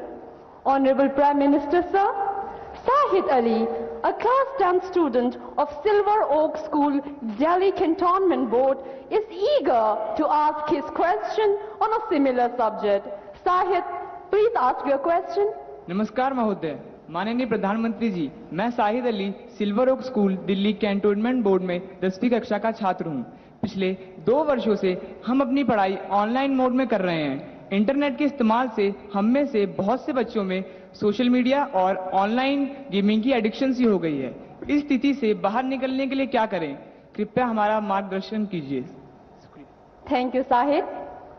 A class 10 student from Thiruvananthapuram, Kerala is plagued by the same problem and expects to receive guidance from you, sir.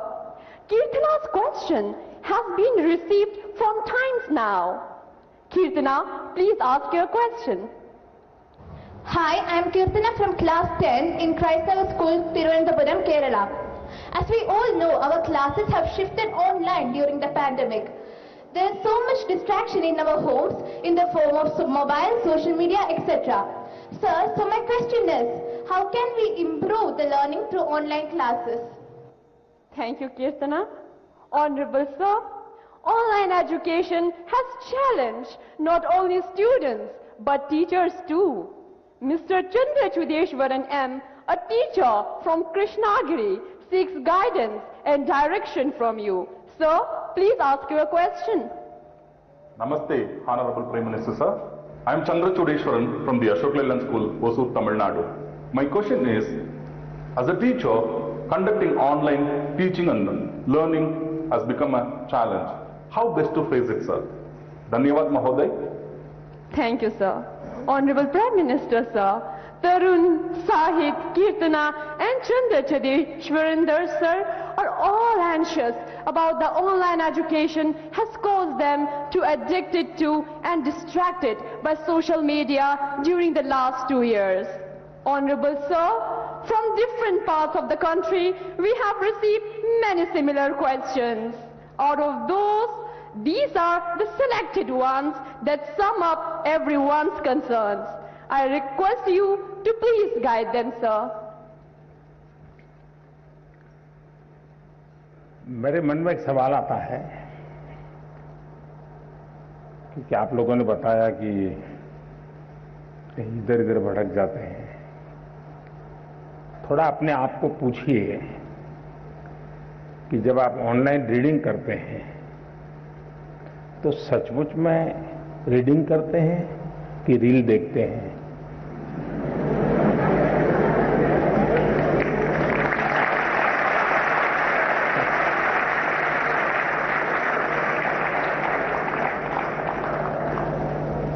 अब मैं आपको हाथ ऊपर नहीं कराऊंगा, लेकिन आप समझ गए कि मैंने आपको पकड़ लिया है। हकीकत में दोष ऑनलाइन या ऑफलाइन इसका नहीं है। आप अनुभव किए होंगे, क्लास में भी बहुत बार आपका शरीर क्लासरूम में होगा, आपकी आंखें टीचर की तरफ होगी, लेकिन कान में एक भी बात नहीं जाती होगी, क्योंकि आपका दिमाग कहीं और होगा। कान को तो कोई दरवाजा नहीं लगाया है, कोई खिड़की नहीं लगाई, लेकिन मन कहीं और है तो सुनना ही बंद हो जाता है, रजिस्टर ही होता है। जो चीजें ऑफलाइन होती हैं वही चीजें ऑनलाइन भी होती हैं। इसका मतलब है कि माध्यम समस्या नहीं है, मन समस्या है।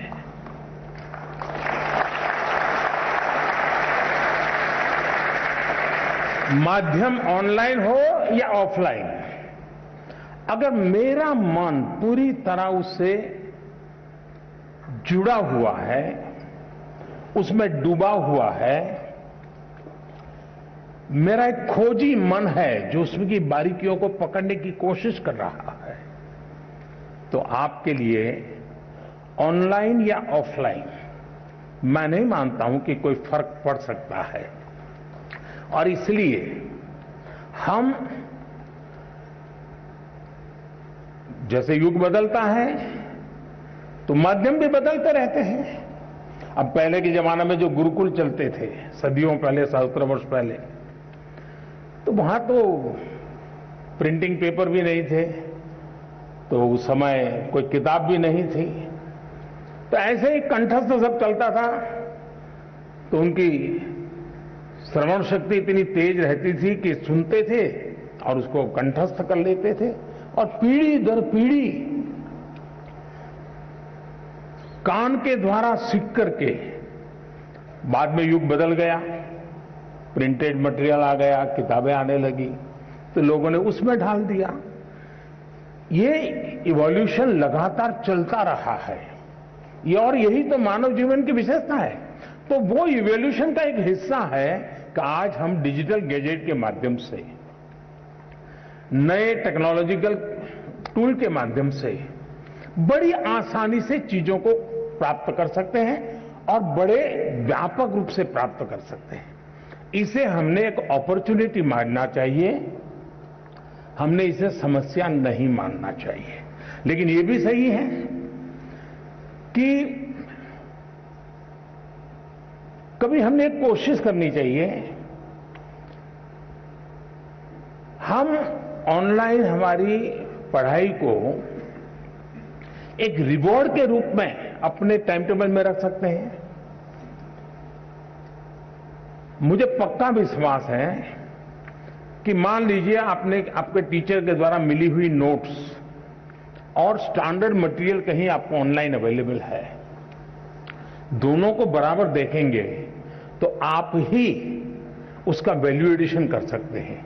आप कहेंगे हाँ टीचर ने इतना बताया था, मुझे इतना याद रहा था, लेकिन यहां दो चीजें मुझे अच्छी मिल गई हैं, अच्छे तरीके से मिल गई है, मैं दोनों का जोड़ कर दूंगा, तो वो आपकी ताकत बहुत बढ़ा देंगे।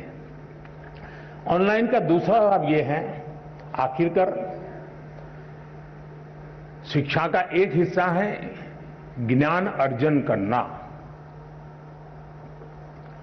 अब ऑनलाइन और ऑफलाइन का सिद्धांत क्या हो सकता है? मैं मानता हूं ऑनलाइन पाने के लिए है, ऑफलाइन बनने के लिए है।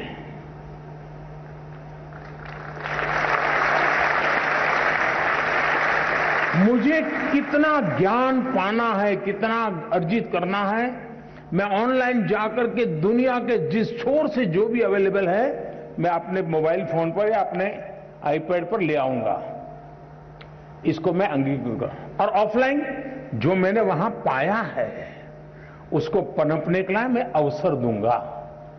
मैं ऑफलाइन उस जो चीजों को, मैं अब मान लीजिए यहाँ साउथ इंडिया के साथियों ने मुझे पूछा, आखिर में बड़ा कम करते हुए बात हुई, टीचर महोदय ने पूछा, तो मैं ये कहूंगा कि माँ ऑनलाइन आपने डोसा कैसे बनता है, कौन से इंग्रेडिएंट होते हैं, क्या प्रोसेस होता है, सब देख कर लिया, लेकिन पेट भरेगा क्या?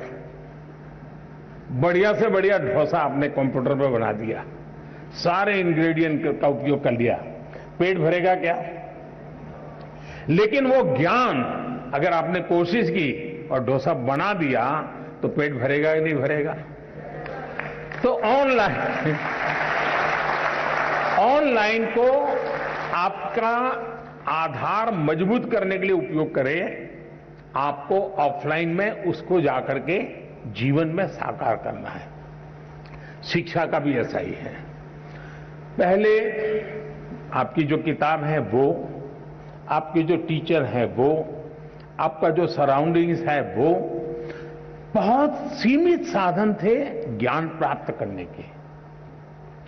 आज असीमित संसाधन है, इसलिए आप अपने आप को कितना व्यापक कर सकते हैं, खुद का विस्तार कितना कर सकते हैं, उतनी ही चीजें आप उसको एडॉप्ट करते जाएंगे। और इसलिए ऑनलाइन को एक अवसर समझिए, लेकिन इधर उधर भटक करके काम करते हैं तो फिर टूल भी अवेलेबल है। आपने देखा होगा आपके हर गैजेट में टूल है जो आपको इंस्ट्रक्शन देते हैं, वार्निंग देते हैं, ये करो, ये मत करो, अब रुक जाओ, थोड़ी देर आराम करो, अब 15 मिनट के बाद फिर आना है तो वो 15 मिनट के बाद आएंगे। आप इस टूल का उपयोग करके अपने आप को डिसिप्लिन में ला सकते हो। और मैंने देखा है कि बहुत सारे बच्चे होते हैं जो ऑनलाइन इन टूल्स का मैक्सिमम उपयोग करते हैं, अपने आप को रिस्ट्रिक्ट करते हैं। दूसरा, जीवन में खुद से भी जुड़ना, ये भी उतना ही महत्व है जितना आईपैड के अंदर घुसने में आनंद आता है, मोबाइल फोन के अंदर घुसने में आनंद होता है, उससे हजारों गुना आनंद अपने भीतर घुसने का भी होता है। तो दिन भर में कुछ पल ऐसे निकालिए कि जब आप ऑनलाइन भी नहीं होंगे, ऑफलाइन नहीं होंगे, इनर लाइन होंगे। जितना अंदर जाएंगे आप अपनी ऊर्जा को अनुभव करेंगे। अगर इन चीजों को कर लेते हैं तो मुझे नहीं लगता है कि ये सारे संकट आपके लिए कठिनाई पैदा करेंगे।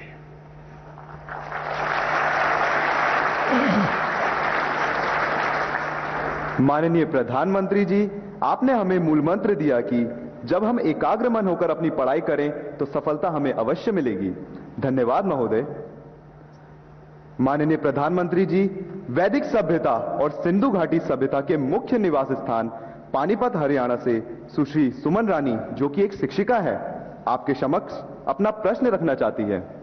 सुश्री सुमन रानी मैम, कृपया अपना प्रश्न पूछिए। महोदय जी, मैं Suman Rani, TGT social science, DAV police public school Panipat से। सर, मेरा आपसे प्रश्न है कि नई शिक्षा नीति छात्रों को उनके कौशल को विकसित करने में नए अवसर कैसे प्रदान करेगी? धन्यवाद महोदय। धन्यवाद मैम। मान्यवर, पूर्व के स्कॉटलैंड नाम से प्रसिद्ध मेघालय के ईस्ट खासी हिल्स की कक्षा 9वीं की छात्रा शीला वैष्णव भी आपसे इसी विषय पर प्रश्न पूछना चाहती है। शीला, कृपया अपना प्रश्न रखें। Good morning, sir. I am Sheila Vaishnav of Jawahar Navodaya Vidyalaya, Maflak, East Khasi Hills, Meghalaya, studying in class 9th.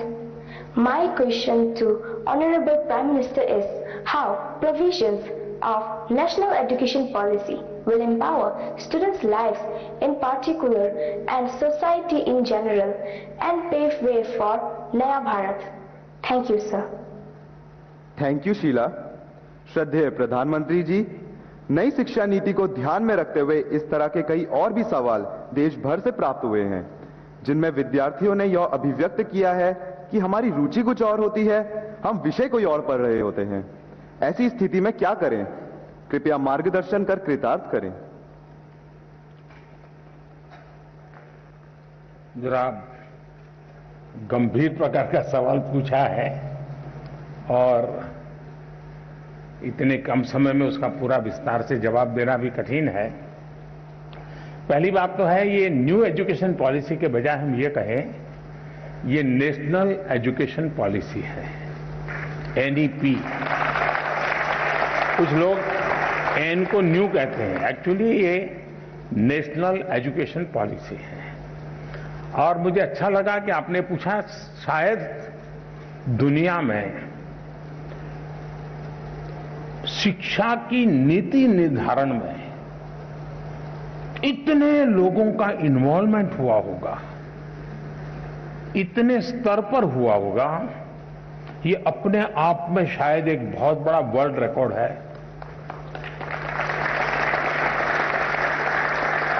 2014 से जब मुझसे इस कार्य के लिए आप सबने पसंद किया तो शुरुआत से इस काम पर हम लगे थे। करीब 6-7 साल तक बहुत ब्रेनस्टॉर्मिंग हुआ, हर स्तर पर हुआ। गांव के शिक्षकों के बीच हुआ, गांव के स्टूडेंट्स के बीच हुआ, शहर के शिक्षकों के बीच हुआ, शहर के स्टूडेंट्स के बीच हुआ। बॉयज स्टूडेंट्स ने कहा, गर्ल्स स्टूडेंट्स ने कहा, दूर सुदूर पहाड़ों में, जंगलों में, यानी एक प्रकार से हिंदुस्तान के हर कोने में सालों तक इस विषय पर ब्रेनस्टॉर्मिंग हुआ। उस सब के जिस तैयार किए गए और देश के बहुत ही अच्छे विद्वान, और वो भी आज के युग को ध्यान में रखते हुए जो लोग साइंस और टेक्नोलॉजी से जुड़े हुए थे, ऐसे लोगों के नेतृत्व में इसकी विशद चर्चाएं हुई। उसमें से एक ड्राफ्ट तैयार हुआ। उस ड्राफ्ट को फिर लोगों के बीच में भेजा गया और 15-20 लाख इनपुट्स आए। यानी इतना बड़ा एक्सरसाइज, इतनी व्यापक एक्सरसाइज, उसके बाद एजुकेशन पॉलिसी आई है। और ये एजुकेशन पॉलिसी को मैंने देखा है कि पॉलिटिकल पार्टी, सरकार कुछ भी करें तो कहीं न कहीं से तो विरोध का स्वर, कुछ न कुछ तो हर कोई मौका ढूंढता रहता है। लेकिन अब मेरे लिए खुशी की बात है कि नेशनल एजुकेशन पॉलिसी का हिंदुस्तान के हर तबके में पुरजोश स्वागत हुआ है। और इसलिए इस काम को करने वाले सब अभिनंदन के अधिकारी, लाखों लोग हैं जिन्होंने इसको बनाया है। ये सरकार ने नहीं बनाया है, देश के नागरिकों ने बनाया है, देश के विद्यार्थियों ने बनाया है, देश के टीचर्स ने बनाया है और देश के भविष्य के लिए बनाया है।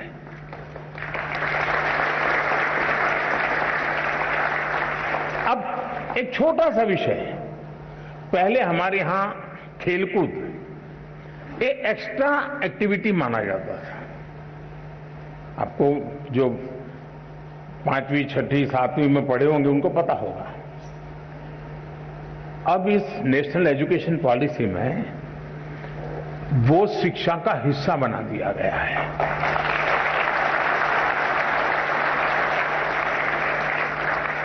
यानी खेलकूद, खेलना खिलने के लिए बहुत अनिवार्य होता है। बिना खेले कोई खिल नहीं सकता। अगर आप खिलना चाहते हैं, खुलना चाहते हैं, तो खेल जीवन में बहुत जरूरी है।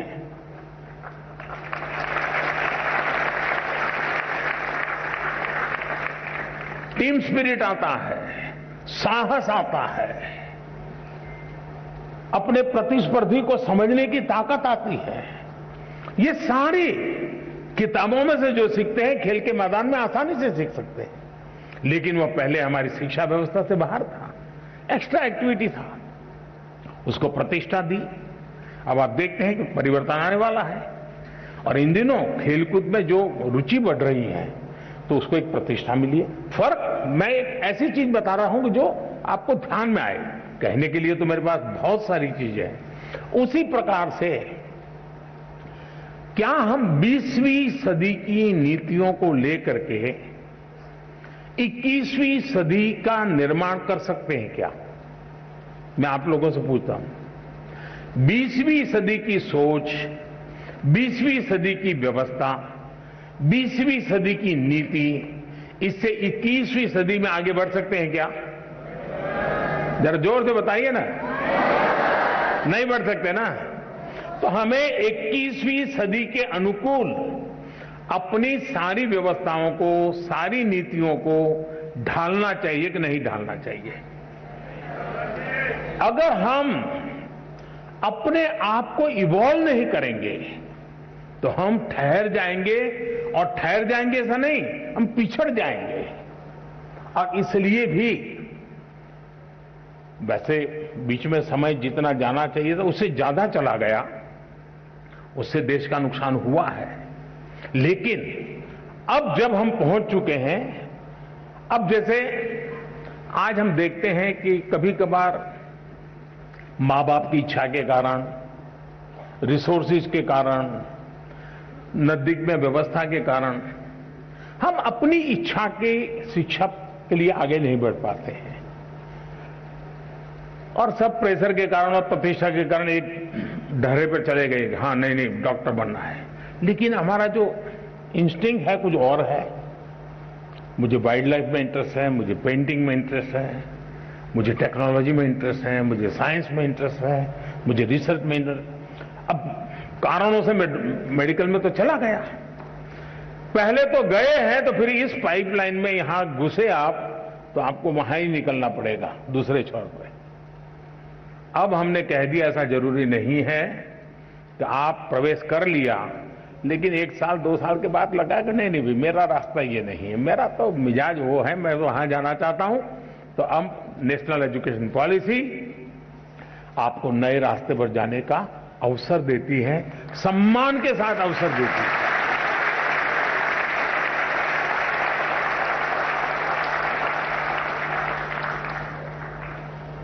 आज हम जानते हैं पूरी दुनिया में स्किल का महात्म्य बहुत बढ़ गया है। सिर्फ शिक्षा, सिर्फ ज्ञान का भंडार ये इनफ नहीं है, हुनर भी होना चाहिए, स्किल होनी चाहिए। अब इसको हमने सिलेबस का हिस्सा बनाया है ताकि उसका पूर्ण विकास के लिए उसको खुद को अवसर मिल जाए। आज खुशी हुई, मैं अभी एक प्रदर्शनी देख के आया। नेशनल एजुकेशन पॉलिसी का क्या रिफ्लेक्शन होता है वो छोटे से रूप में आज शिक्षा विभाग के लोगों ने रखा था। मैं शिक्षा विभाग को बधाई देता हूं, यानी बहुत ही प्रभावित था। आनंद आता था कि हमारे 8वीं 10वीं कक्षा के बच्चे 3D प्रिंटर बना रहे हैं। आनंद आ रहा है कि हमारे 8वीं 10वीं कक्षा के बच्चे वैदिक मैथमेटिक्स का ऐप चला रहे हैं और दुनिया भर के स्टूडेंट उनसे सीख रहे हैं। नंदिता और निवेदिता 2 बहनें में जो मिली, मैं बहुत ही सरप्राइज था। हमारे यहां तो इन चीजों को बुरा माना जाने वाला एक वर्ग होता है, लेकिन उन्होंने दुनिया भर में अपने स्टूडेंट खोज लिए हैं। वे खुद स्टूडेंट हैं लेकिन गुरु बन गए। अब देखिए उन्होंने टेक्नोलॉजी का भरपूर उपयोग किया है। टेक्नोलॉजी से वो डरे नहीं है, टेक्नोलॉजी का उपयोग किया है।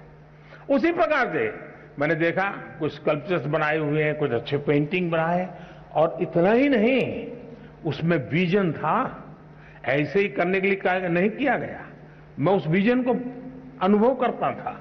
इसका मतलब हुआ कि नेशनल एजुकेशन पॉलिसी व्यक्तित्व के विकास के लिए बहुत सारे अवसर दे रही है। और इस अर्थ में मैं कहूंगा कि हम जितनी बारीकी से नेशनल एजुकेशन पॉलिसी को समझेंगे और प्रत्यक्ष में उसको धरती पर उतारेंगे, आप देखिए मल्टीपल बेनिफिट्स आपके सामने होंगे। तो मेरी देश भर के टीचर्स को, देश भर के शिक्षाविदों से, देश भर के स्कूल्स से मेरा आग्रह है कि आप इसकी बारीकियों को जमीन पर उतारने के नए नए तरीके डेवलप कीजिए, और जितने ज्यादा तरीके होंगे उतने ही ज्यादा अवसर प्राप्त होंगे। मेरी शुभकामनाएं हैं।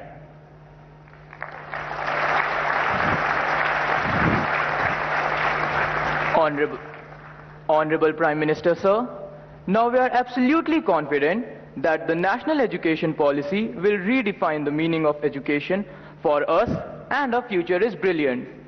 हम खेलेंगे तो अवश्य खेलेंगे. Honorable sir, Roshni of Rajkiya Kanya Inter College in the industrial town of Ghaziabad seeks respected Prime Minister's help and guidance on certain issues. Roshni, please ask your question. नमस्कार महोदय, माननीय प्रधानमंत्री जी, मैं रोशनी राजकीय कन्या इंटर कॉलेज विजयनगर गाजियाबाद उत्तर प्रदेश में 11वीं कक्षा की छात्रा हूँ. मान्यवर, मेरा प्रश्न यह है कि मुझे आश्चर्य है कि क्या छात्र परीक्षा से डरते हैं या अपने माता पिता और शिक्षकों से. क्या हमें परीक्षा को बहुत गंभीरता से लेना चाहिए जैसे कि हमारे माता पिता या शिक्षक हमसे उम्मीद करते हैं, या बस त्योहारों की तरह उनका आनंद लें? कृपया हमारा मार्गदर्शन करें. धन्यवाद. थैंक यू रोशनी. 5 नदियों के क्षेत्र, गुरुओं की भूमि स्थित समृद्ध राज्य पंजाब के भटिंडा से 10वीं की छात्रा किरणप्रीत इसी विषय पर अपना प्रश्न पूछना चाहती हैं. किरणप्रीत, कृपया अपना प्रश्न पूछें. Good morning, Honorable Prime Minister Sir. My name is Kiranpreet Kaur of class 10th. I study in Doon Public Senior Secondary School, Kalyan Sukha, District Bathinda, Punjab. Sir, my question to you is, how do I deal with my family's disappointment if my results are not good? I don't have negativity against my parents, because I know they need more reassurance than I do. Thank you, sir. Please guide me. धन्यवाद Kiranpreet. Honorable Prime Minister, sir, like many of us, Roshni and Kiranpreet also find it a challenge to deal with the expectations of their parents and teachers. We look forward to your advice. Honorable sir. रोशनी, क्या कारण है कि आपने जब ये सवाल पूछा तो सबसे ज्यादा तालियां बजी? क्या कारण है?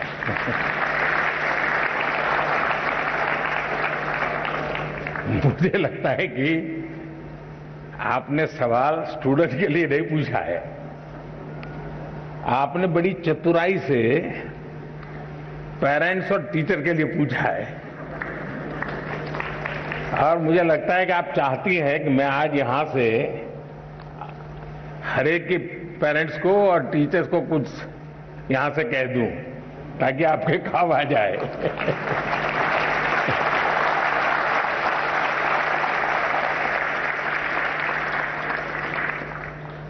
इसका मतलब कि आप पर प्रेशर है टीचर का, आप पर प्रेशर है पेरेंट्स का, और इसलिए आपको उलझन है कि मैं मेरे लिए कुछ करूं कि उनके कहने पर करूं. अब उनको समझा नहीं पा रहे हैं और मैं अपना छोड़ नहीं पा रहा हूं. ये आपकी चिंता मैं महसूस कर रहा हूं. मैं सबसे पहले तो पेरेंट्स को और टीचर्स को ये जरूर कहना चाहूंगा कि कृपा करके आप मन में सपने लेकर के जीते हैं, या तो जो सपने आपके खुद के अधूरे रह गए हैं, आप जो करना चाहते थे अपने विद्यार्थी काल में, आप जो अपने जीवन में करना चाहते थे वो नहीं कर पाए, और इसलिए दिन रात आपको लगता है कि बस इसको तो वो बना के रहूंगा. यानी आप अपने मन की बातों को, अपने सपनों को, अपनी अपेक्षाओं आकांक्षाओं को अपने बच्चे में एक प्रकार से इंजेक्ट करने की कोशिश करते हैं. बच्चा आपको रिस्पेक्ट करता है, मां बाप की बात को बहुत महत्व देता है. दूसरी तरफ टीचर कहते हैं कि देखिए तुम्हें ये करना है, तुम ये करो, हमारे स्कूल में तो ये है रहता है, हमारी तो ये परंपरा है. आपका मन कुछ तीसरा ही करता है. और ज्यादातर हमारे बच्चों के विकास में ये जो कंफ्यूज और कॉन्ट्राडिक्टरी जो प्रवाहों के बीच में उसे गुजरना पड़ता है, ये उसके लिए बहुत बड़ी चिंता का विषय होता है। और इसलिए पुराने जमाने में टीचर का परिवार से संपर्क रहता था। परिवार के हर लोग को टीचर जानते थे और परिवार भी अपने बच्चों के लिए क्या सोचता है उसे टीचर परिचित होते थे। टीचर क्या करते हैं, कैसा करते हैं, वो उससे पेरेंट्स परिचित होते थे। यानी एक प्रकार से शिक्षा एक चाहे स्कूल में चलती हो, शिक्षा घर में चलती हो, हर कोई एक ही प्लेटफॉर्म पर होता था। और उसके कारण अब क्या हुआ है, बच्चा दिन भर क्या करता है माँ बाप को समझ नहीं है, जानते नहीं है।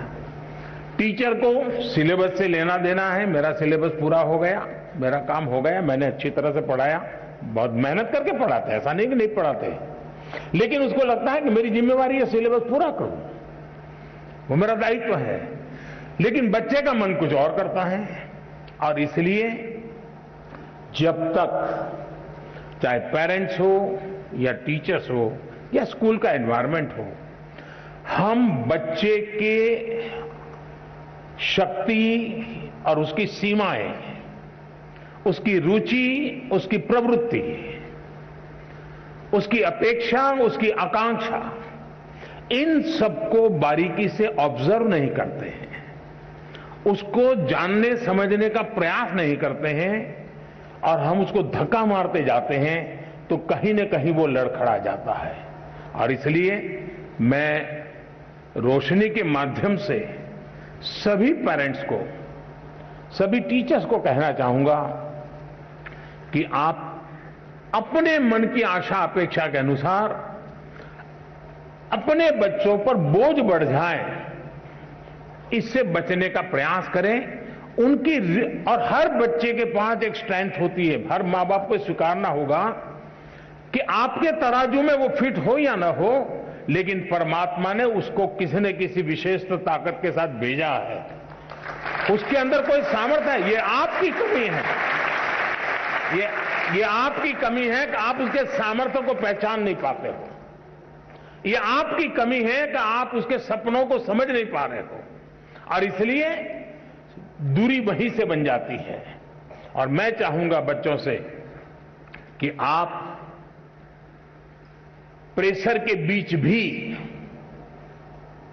अब ये तो मैं नहीं कहूंगा कि मां बाप का मत सुनो, मैं ये तो नहीं कहूंगा टीचर की बात मत सुनो, ये तो सलाह ठीक नहीं होगी। सुनना तो है ही है, वो जो कहते हैं उसको समझना है, लेकिन हमें उन चीजों को स्वीकार करना है जो हमारे भीतर बहुत सहज रूप से, आपने देखा होगा धरती भी वैसे तो निर्जीव लगती है, एक बीज बोएंगे तो उसमें से कुछ नहीं निकलता है, लेकिन उसी धरती पर दूसरा बीज बोएंगे तो बहुत कुछ निकल के आता है, बहुत बड़ा वटवृक्ष बन जाता है। दोष धरती का नहीं है, कौन सा बीज बोया है उस पर है। और इसलिए आपको पता है कि कौन सी चीज आप आसानी से अडॉप्ट कर लेते हैं, कौन सी चीज आपको मन के साथ एकदम उसमें आगे बढ़ जाते हैं। आप जी जान से उसमें जीतते जाइए, आपको कभी बोझ महसूस नहीं होगा। और शुरू में शुरू में रुकावट आएगी, लेकिन बाद में परिवार गर्व करने लग जाएगा, हाँ हम तो सोचते थे कि इसमें ये बहुत अच्छा किया, आज तो हमारा नाम रोशन हो गया। 4 लोगों के बीच में बैठते हो तो तारीफ होती है। जो कल तक आप कोई ताकत को स्वीकार नहीं करते थे, वो आने वाले समय में आप ही के ताकत का गौरवगान करना शुरू कर देंगे। और इसलिए आप हंसते खेलते उमंग के साथ जो मिनिमम रिक्वायरमेंट है उसको पूरा करते हुए अतिरिक्त जो सामर्थ्य है उससे जोड़ते हुए आगे बढ़ेंगे, आपको बहुत फायदा होगा।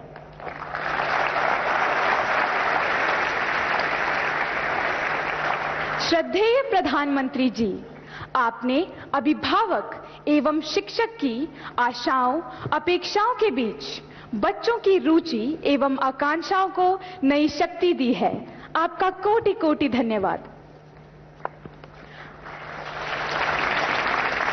Honorable Prime Minister Sir, from the culturally rich city of Delhi, Vaibhav, a class 10 student of Kendriya Vidyalaya Janakpuri, earnestly seeks your counsel regarding his problem.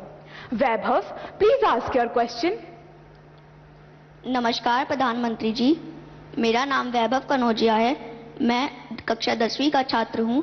मैं केंद्रीय विद्यालय जनकपुरी दिल्ली में पढ़ता हूँ। महोदय, मेरा आपसे यह प्रश्न है कि how to stay motivated and succeed when we have so many of backlog. Thank you sir. धन्यवाद वैभव।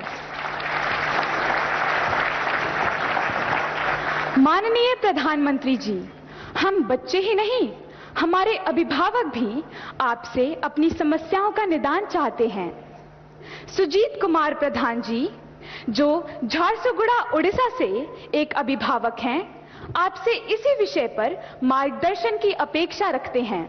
श्रीमान सुजीत प्रधान जी, कृपया अपना प्रश्न पूछें। माननीय प्रधानमंत्री जी नमस्कार, मेरा नाम सुजीत कुमार प्रधान। मेरा प्रश्न है, पाठ्येतर गतिविधि के लिए बच्चों को कैसे प्रेरित करें? धन्यवाद। धन्यवाद श्रीमान। माननीय प्रधानमंत्री जी, स्थापत्य और चित्रकला के धनी राजस्थान के जयपुर की कक्षा 12वीं की छात्रा कोमल शर्मा आपसे अपनी परेशानी का हल चाहती हैं। कोमल, कृपया अपना प्रश्न पूछें।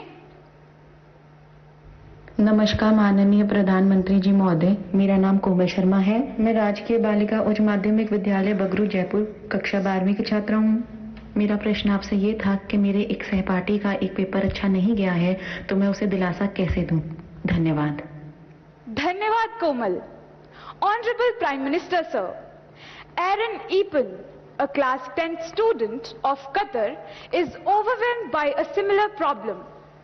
Aaron, please go ahead and ask your question. Namaste sir, greetings from MES Indian School, Doha, Qatar. My name is Aaron Epen of class 10. My questions to the Honorable Prime Minister of India are these: how to stop myself from procrastinating and how to keep away my exam fears and the sense of lack of preparation. Thank you, Aaron. Honorable Prime Minister sir, Vaibhav, Mr. Pradhan ji, Komal and Aaron are eager to gain from your wisdom on how to handle the problem of lack of motivation and how to sustain commitment to academics. Also, many other students from all over India want to know how to ensure that they participate equally in extracurricular activities to be well integrated individuals. Kindly guide all of us, sir. कोई ये सोचता हो कि motivation का कोई injection मिलता है, और वो इंजेक्शन हम लगवा दें तो फिर मोटिवेशन का एश्योरेंस मिल जाता है। किसी को लगता है कि ये फॉर्मूला मिल जाए तो फिर मोटिवेशन की कभी समस्या नहीं रहेगी। तो मैं समझता हूं कि बहुत बड़ी गलती होगी। लेकिन पहले तो खुद को आप ऑब्जर्व कीजिए कि आप वो कौन सी बातें होती हैं जिससे पूरी तरह डीमोटिवेटेड हो जाते हैं। आपको पता चलेगा। आप दिन भर देखेंगे, सप्ताह भर देखेंगे, महीने भर देखेंगे तो आप पकड़ पाएंगे कहाँ जब ऐसा होता है तो मुझे लगता है वो मैं कुछ नहीं कर सकता, ये मेरे लिए कठिन है। तो एक खुद को जानना और उसमें भी वो कौन सी बातें हैं जो मुझे हताश कर देती है, निराश कर देती है, एक बार उसको जान लें और उसको एक बार नंबर बॉक्स में डाल दें। ठीक है, फिर आप कोशिश कीजिए कि वो कौन सी चीजें हैं जो सहज रूप से आपको मोटिवेट करती हैं। जो बातें सहज रूप से आपको मोटिवेट करती हैं उसको आप आइडेंटिफाई कीजिए। मान लीजिए आपने कोई बहुत अच्छा गाना सुना, सिर्फ उसका संगीत नहीं, उसके शब्दों में कुछ चीजें ऐसी हैं कि आपको लगता है हाँ यार, सोचने का तरीका ये भी हो सकता है। तो आपने देखा होगा कि आप अचानक नए सिरे से सोचना शुरू कर देते हैं। किसी ने आपको बताया था? नहीं बताया था, लेकिन आपने खुद को तैयार किया था कि वो कौन सी चीजें हैं जो मुझे मोटिवेट करता, आपने पकड़ लिया तो आपको मन करेगा हाँ ये मेरे लिए बहुत काम की चीज है। इसलिए मैं चाहूंगा कि आप स्वयं के विषय में जरूर एनालिसिस करते रहिए, उसमें किसी और की मदद के चक्कर में मत पड़िए। बार बार किसी को एक जाके मत कहो यार मेरा मूड नहीं है, मुझे मजा नहीं आता है। फिर आपके अंदर एक ऐसी वीकनेस पैदा होगी कि हर बार आप सिंपैथी चाहेंगे। फिर आपका मन करेगा मम्मी मेरे पास बैठे हैं, जरा मुझे पुचकारे पुलकारे, समय में जरा उत्साहित करे, मेरा लालन पालन करे। तो एक वीकनेस धीरे धीरे डेवलप हो जाएगी। कुछ पल तो अच्छे चले जाएंगे, और इसलिए कभी भी उन चीजों के विषय में सिंपैथी गेन करने के लिए उपयोग मत कीजिए, कभी मत कीजिए। है जीवन में मुसीबतें आई, निराशा आई, हताशा आई, मैं उसको खुद जीऊंगा, मैं उससे जम करके उससे जंग करूंगा, और मेरी ही निराशा मेरी उदासीनता को मैं ही खत्म कर दूंगा, मैं ही उसको कब्र में गाड़ दूंगा, ये विश्वास पैदा कीजिए।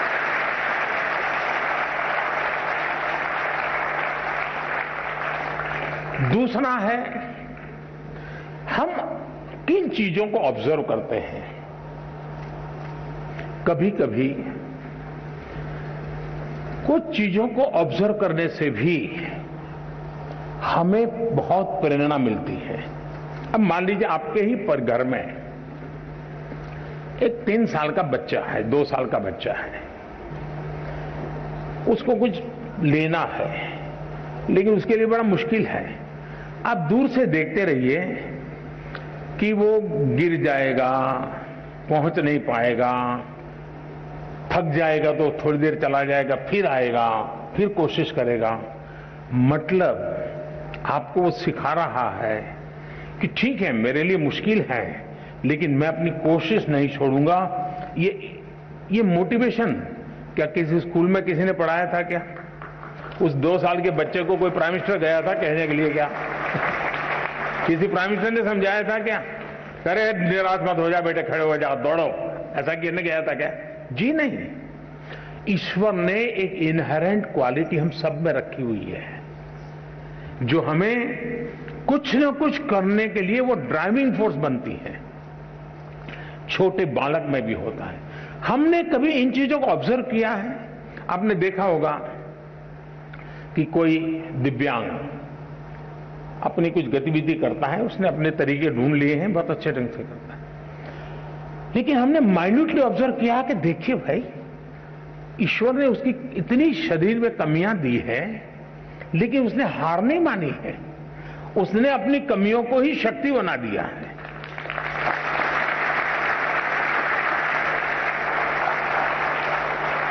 और वो शक्ति खुद को तो दौड़ाती है, वो शक्ति अगर देखने वाला नहीं, ऑब्जर्व करने वाला जो निरीक्षण करता है उसको भी प्रेरणा देती है। हम कोशिश करें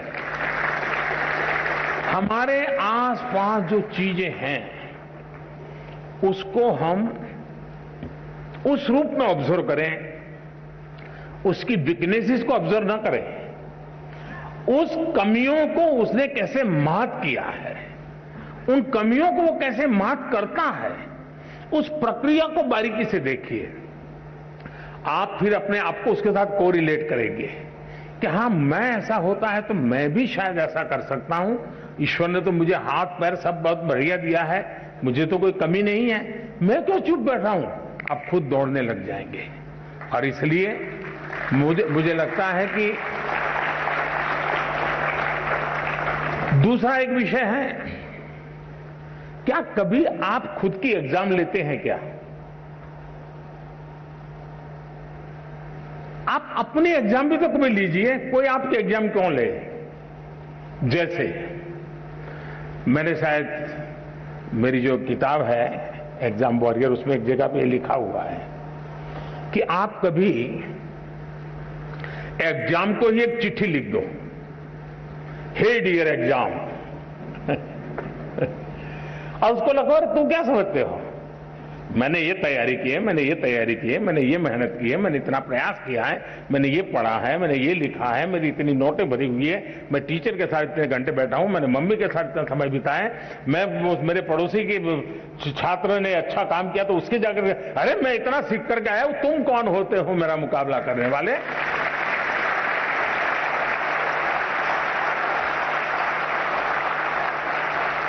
तुम क्या होते हैं मेरी एग्जाम लेने वाले, मैं तुम्हारी एग्जाम ले रहा हूं, मैं देखता हूं तुम मुझे नीचे गिरा करके दिखा दो, मैं तुम्हें नीचे गिरा करके दिखा देता हूं। कभी तो करिए। कभी कभी आपको लगता है कि भाई मैं ये जो सोचता हूं सही है गलत है, आप ऐसा कीजिए, एक बार रिप्ले करने की आदत बनाइए। रिप्ले करने की आदत बनाएंगे तो आपको एक नई दृष्टि मिलेगी। जैसे मानो क्लास के अंदर कुछ सीख करके आए हो, आपके 3-4 दोस्त हैं, बैठिए और आज जो सीखा है आप ही टीचर बन के आपके 3 दोस्तों को सिखाइए, फिर दूसरा दोस्त और 3 को सिखाए, फिर तीसरा दोस्त और 3 को सिखाए, फिर चौथा दोस्त, यानी एक प्रकार से जितने पाया होगा वो परोसेगा और हर एक को ध्यान में आएगा, देखिए यार उसने इस बिंदु को पकड़ा था, मुझसे छूट गया था, उसने इस पॉइंट को पकड़ा था, मुझसे छूट गया था। चारों लोग जब रिप्ले करेंगे उस बात को और खुद आप करेंगे, किताब नहीं है, कुछ नहीं है, सुना है, आप देखिए वो आपका अपना बन जाएगा।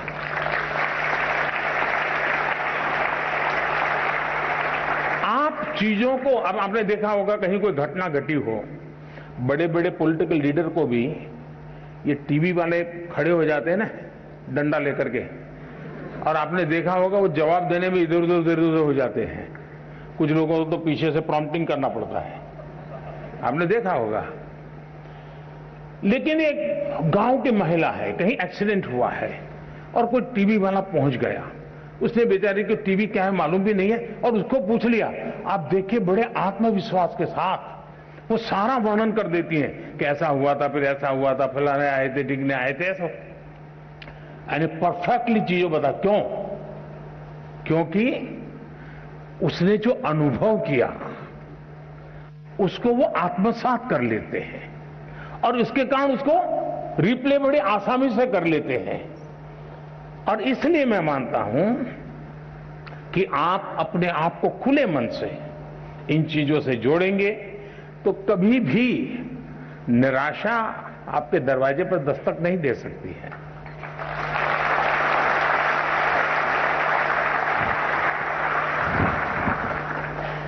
Honorable Prime Minister, sir, thank you for giving us the mantra to think, observe and believe. However tall the summit, we assure you that we will never give up. माननीय प्रधानमंत्री जी, अपनी कला, संस्कृति और परंपराओं के लिए प्रसिद्ध खम्मम तेलंगाना से यादा अनुषा, जो कि 12वीं कक्षा की छात्रा हैं, आपसे अपने प्रश्न का समाधान चाहती हैं। अनुषा, कृपया अपना प्रश्न पूछिए। माननीय प्रधानमंत्री जी नमस्कार, मेरा नाम यादा अनुषा है। मैं गवर्नमेंट जूनियर कॉलेज नागुलंजा में 12 कक्षा पढ़ रही हूँ। मैं खम्मम जिले तेलंगाना से हूँ। सर, मेरे सवाल यहाँ है कि जब शिक्षक हमें पढ़ाते हैं तो हम समझ जाते हैं, लेकिन कुछ समय या कुछ दिनों के बाद हम भूल जाते हैं। कृपया इसके बारे में मेरी मदद करें। धन्यवाद सर। धन्यवाद अनुषा। मान्यवर, हमें एक अन्य प्रश्न नमो ऐप के माध्यम से प्राप्त हुआ है, जिसमें प्रश्नकर्ता गायत्री सक्सेना जानना चाहती है, परीक्षा देते समय उनके साथ अक्सर ऐसा होता है, जो पढ़े और याद किए हुए विषय हैं वो भी परीक्षा हॉल में भूल जाते हैं, जबकि परीक्षा से पहले या परीक्षा के बाद साथियों से बात करते समय उन्हें वही जवाब ध्यान में रहता है। ऐसी स्थिति को बदलने के लिए क्या करना चाहिए? मान्यवर, अनुषा एवं गायत्री सक्सेना के जैसे प्रश्न अनेक अन्य लोगों के मन में भी है, जिनका संबंध स्मरण शक्ति से है। कृपया इस दिशा में मार्गदर्शन कर कृतार्थ करें। माननीय प्रधानमंत्री जी। शायद हर विद्यार्थी के दिमाग में ये विषय कभी न कभी तो एक समस्या बन करके खड़ा हो ही जाता है। हर एक को लगता है कि मुझे याद नहीं रहता है, ये मैं भूल गया। लेकिन आप अगर देखेंगे इवन एग्जाम के टाइम पर अचानक ऐसी चीजें आपकी निकलने लगेगी कि आपको कभी एग्जाम से बाहर, अरे मैंने तो पिछले हफ्ते भर में कभी इस विषय को छुआ नहीं था, अचानक क्वेश्चन आ गया लेकिन मेरा जवाब बहुत अच्छा हो गया। मतलब कहीं पर स्टोर था, आपका भी ध्यान नहीं था, अंदर स्टोर था। और वो स्टोर क्यों था? क्योंकि जब वो भर रहे थे तब दरवाजे खुले थे, कपबोर्ड खुला हुआ था, इसलिए अंदर वो गया। अगर कपबोर्ड बंद होता, कितना ही परोसते, कुछ नहीं जाता। और इसलिए कभी कभी ध्यान शब्द ऐसा है कि लोग उसको योगा, मेडिटेशन, हिमालय, ऋषि, मुनि वहां जोड़ देते हैं। मेरा बड़ा सिंपल सा मत है, ध्यान का मतलब क्या है? अगर आप यहां आए लेकिन अभी आप सोते होंगे कि मम्मी घर पे टीवी देखती होगी, वो ढूंढती होंगी मैं किस कोने में बैठा हूं। मतलब आप यहां नहीं है, आप घर में है। आपके दिमाग में यही है कि मम्मी टीवी देखती होगी कि नहीं देखती होगी, मैं यहां बैठा हूं, वो उनको नजर आया होगा कि नहीं आया होगा। आपका ध्यान यहां होना चाहिए था लेकिन आपका ध्यान वहां है, मतलब आप बेध्यान है। अगर आप यहां है तो आप ध्यान में है, आप वहां है तो आप बेध्यान है। और इसलिए ध्यान को इतनी सरलता से जीवन में स्वीकार कीजिए, आप इतनी सरलता से स्वीकार कीजिए। ये कोई बहुत बड़ा साइंस है और कोई बहुत बड़ा नाक पकड़ करके हिमालय में जाके बैठना पड़ता है, ऐसा नहीं है जी। बहुत सरल है। आप उस पल को जीने की कोशिश कीजिए। अगर उस पल को आप जी भर के जीते हैं तो वो आपकी शक्ति बन जाता है।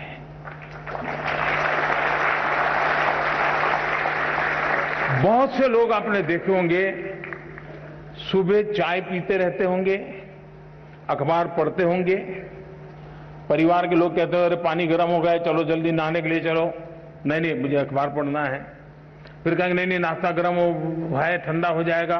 फिर भी कहें नहीं, मुझे अखबार पढ़ना है। कभी उन माताओं से मैं कहता हूं जो घर में ऐसी परेशानी करते हैं उनको जरा शाम को पूछो कि आज अखबार में क्या पढ़ा था। मैं 99% लोग बताता हूं वो नहीं कह पाएंगे कि आज के अखबार की हेडलाइन क्या थी।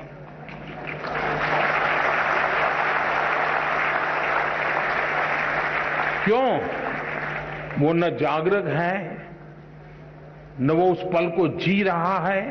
वो आदतन पन्ने घुमा रहा है, आंखें देख रही हैं, चीजें पढ़ी जा रही हैं, कुछ भी रजिस्टर नहीं हो रहा है। और अगर रजिस्टर नहीं हो रहा है तो मेमोरी चिप में जाता नहीं है। और इसलिए आपके लिए पहली आवश्यकता यह है, आप जो भी करें उससे उस वर्तमान को, और मेरा अभी भी मत है कि परमात्मा की इस सृष्टि को सबसे बड़ी कोई सौगात है। अगर मुझे कोई पूछेगा तो मैं कहूंगा वो सौगात वर्तमान है। जो इस वर्तमान को जान पाता है, जो इस वर्तमान को जी पाता है, जो इस वर्तमान को आत्मसात कर पाता है, उसके लिए भविष्य के लिए कभी भी क्वेश्चन मार्क नहीं होता है।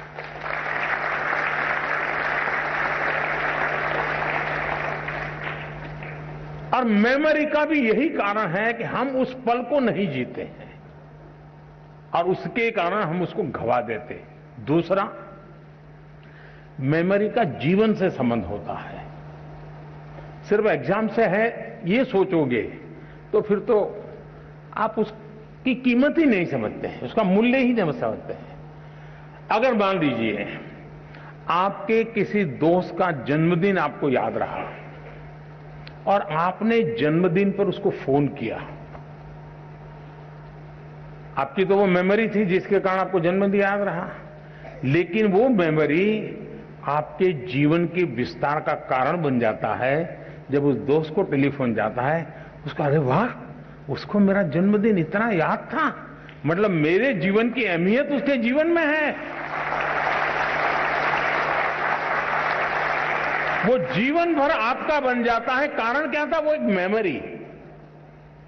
मेमोरी जीवन के विस्तार का बहुत बड़ा कैटलिक एजेंट है। और इसलिए हम हमारी स्मृति को सिर्फ परीक्षा तक, सवाल जवाब तक सीमित न करें, आप उसका विस्तार करते चलिए। जितना विस्तार करेंगे चीजें अपने आप जुड़ती जाएगी।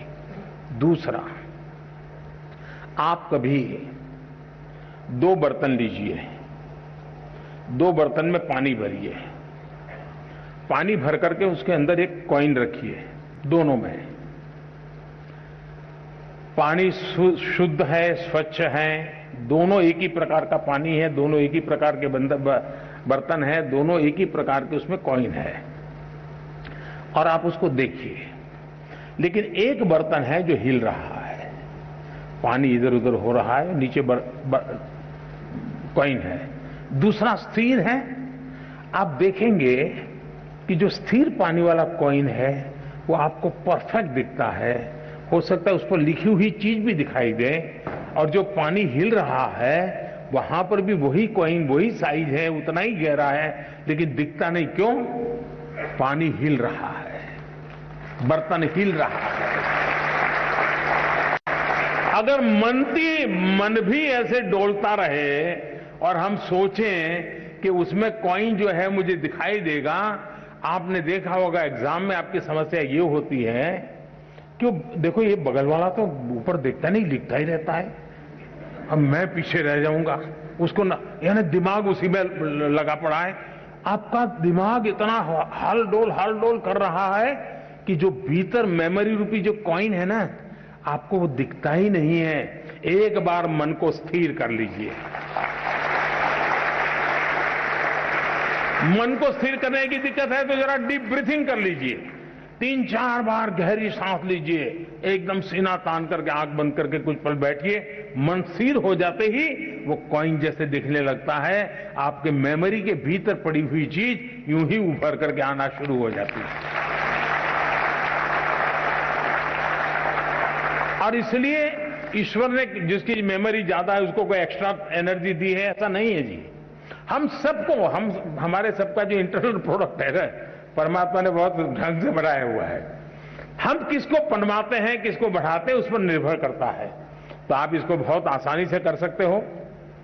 आप में से जो लोग पुराने शास्त्रों को जानते होंगे, कुछ तो कभी YouTube पर भी कुछ चीजें अवेलेबल होती हैं, कुछ शताब्दानी लोग होते हैं, उनको एक साथ 100 चीजें याद आती है। हमारे देश में ये चीजें कभी कभी इसकी बड़ी प्रचलन हुआ करती थी।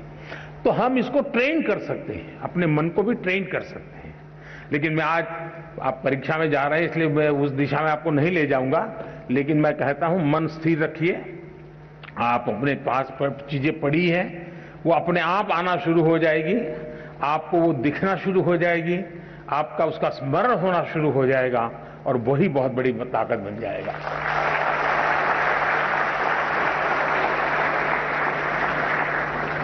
माननीय प्रधानमंत्री जी, आपने जिस स्नेहपूर्ण सरलता से हमें ध्यान की विधि सिखाई, निश्चय ही मेरी तरह सबका मन खिल उठा है। धन्यवाद महोदय। माननीय प्रधानमंत्री जी, खनिज संसाधनों से समृद्ध राज्य, मनोरम पर्यटन स्थल रामगढ़ झारखंड से कक्षा 10वीं की छात्रा श्वेता कुमारी आपसे अपने प्रश्न का समाधान चाहती हैं। श्वेता, कृपया अपना प्रश्न रखिए। माननीय प्रधानमंत्री जी, नमस्कार। मैं श्वेता कुमारी केंद्रीय विद्यालय उत्तराखंड की 10वीं की छात्रा हूँ। मैं आपसे एक प्रश्न करना चाहती हूँ। मेरी पढ़ाई में प्रोडक्टिविटी रात का समय अधिक होती है, पर सब मुझे दिन में पढ़ने को बोलते हैं। मैं क्या करूँ? धन्यवाद। धन्यवाद श्वेता। आदरणीय प्रधानमंत्री जी, नमो ऐप के माध्यम से प्राप्त प्रश्न, जिसमें राघव जोशी के सामने एक अजीब सी दुविधा है। माँ बाप हमेशा कहते हैं पहले पढ़ाई करो फिर खेल कूद करो, लेकिन उन्हें लगता है कि खेलने कूदने के बाद पढ़ाई करते हैं तो उन्हें चीजें बेहतर तरीके से समझ में आती हैं। कृपया राघव एवं श्वेता के साथ साथ उन जैसे कई विद्यार्थियों को समझाएं कि वे ऐसा क्या करें कि उनकी प्रोडक्टिविटी श्रेष्ठतम हो। हम सबकी दुविधा का समाधान करने की कृपा करें। माननीय प्रधानमंत्री जी। ये बात सही है कि हर कोई चाहता है कि उसके समय का सदुपयोग हो।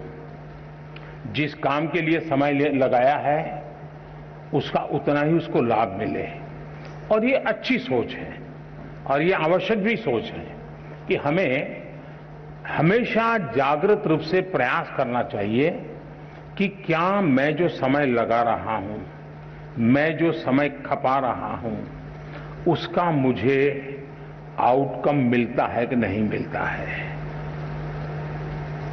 आउटपुट तो दिखेगा, आउटकम नहीं दिखेगा। इसलिए पहले तो खुद में एक आदत डालनी चाहिए कि मैंने जितना इन्वेस्ट किया उतना मुझे प्राप्त हुआ कि नहीं हुआ, और इसका हम हिसाब किताब लगा सकते हैं। और ये आदत हमको डालनी चाहिए कि भाई मैंने आज मैथमेटिक्स के पीछे 1 घंटा लगा दिया, तो मुझे उस 1 घंटे में जो मुझे करना था वो मैं कर पाया या नहीं कर पाया। उसमें से जो सवाल मुझे कठिन लगते थे वो अब मुझे सहज हो गए नहीं हो गए, मतलब मेरा आउटकम इंप्रूव हो रहा है। ये हमें एनालिसिस करने की आदत डालनी चाहिए। बहुत कम लोगों को एनालिसिस की आदत होती है, वो एक के बाद एक पूरा करते ही जाते हैं, करते ही जाते हैं, करते ही जाते हैं, और बाद में पता ही नहीं रहता कि अरे वो जरा ज्यादा ध्यान देने की जरूरत थी, उसको मैंने ज्यादा ध्यान देने की जरूरत नहीं थी। कभी कभी क्या होता है, हमारे अपने टाइम टेबल में जो सबसे सरल है, जो सबसे प्रिय है, हम घूम फिर करके उसी में घुस जाते हैं। मन करता है चलो इसी को कर ले, क्यों, आनंद आता है, और उसके कारण जो कम पसंद है, थोड़ा कठिन है, उससे बचने की कोशिश करते हैं। आपने देखा होगा हमारा बॉडी जो है ना, वो बॉडी शब्द मेरा अच्छा नहीं है लेकिन सरलता के लिए बता देता हूं। कभी कभी लगता है हमारा बॉडी चीटर है। आप तय करें मुझे ऐसे बैठना है, आपको पता ही नहीं होगा कैसे ऐसे हो जाते हो, पता ही नहीं होता है। मतलब आपके साथ आपका बॉडी चीटिंग करता है। आपने मन से तय किया कि मुझे ऐसे ही बैठना है, लेकिन थोड़ी देर में ढीले हो जाते हो, हाथ पैर, यानी जो ओरिजिनल स्वभाव है वहां बॉडी आपको ढल जाती है। फिर जागरूक होकर के ऐसे कर लोगे, फिर हो जाते हो। मतलब ये बॉडी जैसे चीटर है ना, वैसे मन भी चीटिंग करता है कभी कभी, और इसलिए हमें इस चीटिंग से बचना चाहिए। हमारा मन हमारा चीटर नहीं बनना चाहिए। वो कैसे बन जाता है कि जो चीज मन को पसंद है हम उसी पे चले जाते हैं। हमें जो जरूरी है, महात्मा गांधी जी श्रेय और प्रेय की बात करते थे। जो चीज श्रेयस्कर है और जो चीज प्रिय है, व्यक्ति श्रेयस्कर के बजाय प्रिय की तरफ चला जाता है। जो श्रेयस्कर है उस पर हमने चिपक के रहना चाहिए, यह बहुत आवश्यक होता है। और उसी की तरफ अगर मन चीटिंग करता है, वहां ले जाता है, फिर खींच के ले आओ, तो आपकी प्रोडक्टिविटी, आपका आउटकम बढ़ेगा, और उसके लिए प्रयास करना चाहिए। दूसरा, ये जो सोचना कि मैं रात को पढ़ूं तो अच्छा होता है, कोई कहता है मैं सुबह पढ़ूं तो अच्छा होता है, कोई कहे खाना खा करके पढ़ूं तो अच्छा होता है, कोई कहता है भूखा रह करके पढ़ूं, ये हर एक की अपनी अपनी प्रकृति होती है।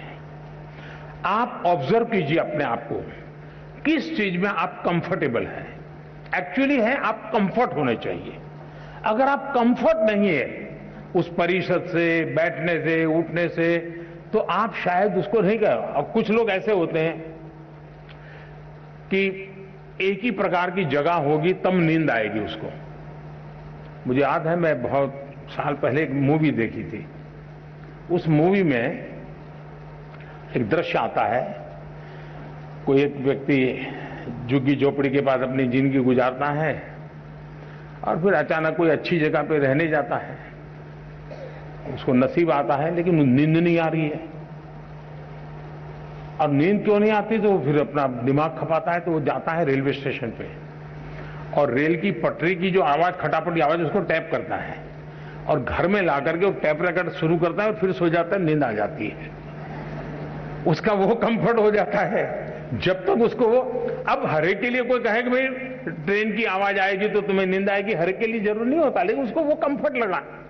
मैं समझता हूं कि हमें भी पता होना चाहिए, इसका प्रेशर बिल्कुल मत रखिए। जिस चीज में आपको आनंद आता है, आपको कम से कम उसके लिए अपने आप को एडजस्ट करना पड़ता है, वो रास्ता छोड़ने की जरूरत नहीं है। लेकिन उस कंफर्ट अवस्था में भी आपका काम है आपकी पढ़ाई, आपका काम है मैक्सिमम आउटकम, उसमें से जरा भी हटना नहीं है।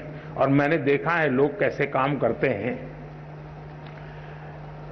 कभी कभी हम सुनने को तो अच्छा लगता है कि फलाना व्यक्ति 12 घंटे काम करता है, 14 घंटे काम करता है, 18 घंटे काम करता है, सुनना अच्छा लगता है। लेकिन एक्चुअली 18 घंटे काम करना क्या होता है, मेरे जीवन में एक बहुत बड़ा लेसन है। मैं जब गुजरात में था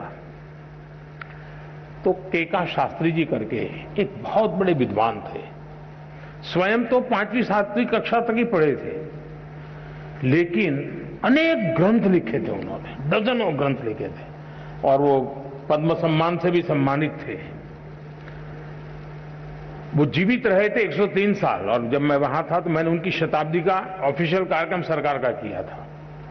मेरा उनके साथ बड़ा निकट रिश्ता जैसा था, बड़ा प्यार रहता था मुझ पर उनका। तो मैं बहुत साल पहले, तब तो मैं मुख्यमंत्री भी नहीं था, तो हमने एक बार कार्यक्रम बनाया कि उनको लेकर के राजस्थान के तीर्थ क्षेत्रों पर मैं उनको दर्शन करने के लिए ले जाऊंगा। तो मैं उनको लेकर के चला, तो हम एक व्हीकल में थे सब लोग। मैं देखता था कि उनके पास बहुत कम लगेज था, लेकिन उसमें भी ज्यादा लगेज उनकी लिखने पढ़ने की चीजें थी। कहीं रेलवे का क्रॉसिंग आता था तो बंद हो जाता था, रुक जाना पड़ता था, जब तक ट्रेन पारित नहीं होती वो दरवाजा खुलता नहीं था, आगे बढ़ते नहीं थे। अब उस समय हम क्या करते हैं, हम या तो नीचे उतर के थोड़े टहलेंगे या कोई सिंह चना बेचता होगा तो लेकर के खाएंगे। हम अपना समय, मैं देखता था कि जैसे ही खड़ी हुई गई गाड़ी, वो अपने थैले में से कागज निकालते थे और एकदम से लिखना शुरू कर। तब उनकी उम्र मैं समझता हूं 80 तो करीब पहुंच गई होगी। यानी समय का कैसे उपयोग करना, आउटकम किसको कहते हैं, मैं इतनी बारीकी से उनको देख रहा था। और शायद तीर्थ यात्रा के समय में रिलैक्स रहना, घूमना फिरना, देखना, बातें को सारा बाजू में अपना काम करते ही रहना, किसी भी परिस्थिति में करते रहना, मैं समझता हूं ये बहुत आवश्यक होता है। जीवन में इसे बहुत कुछ मिलता है।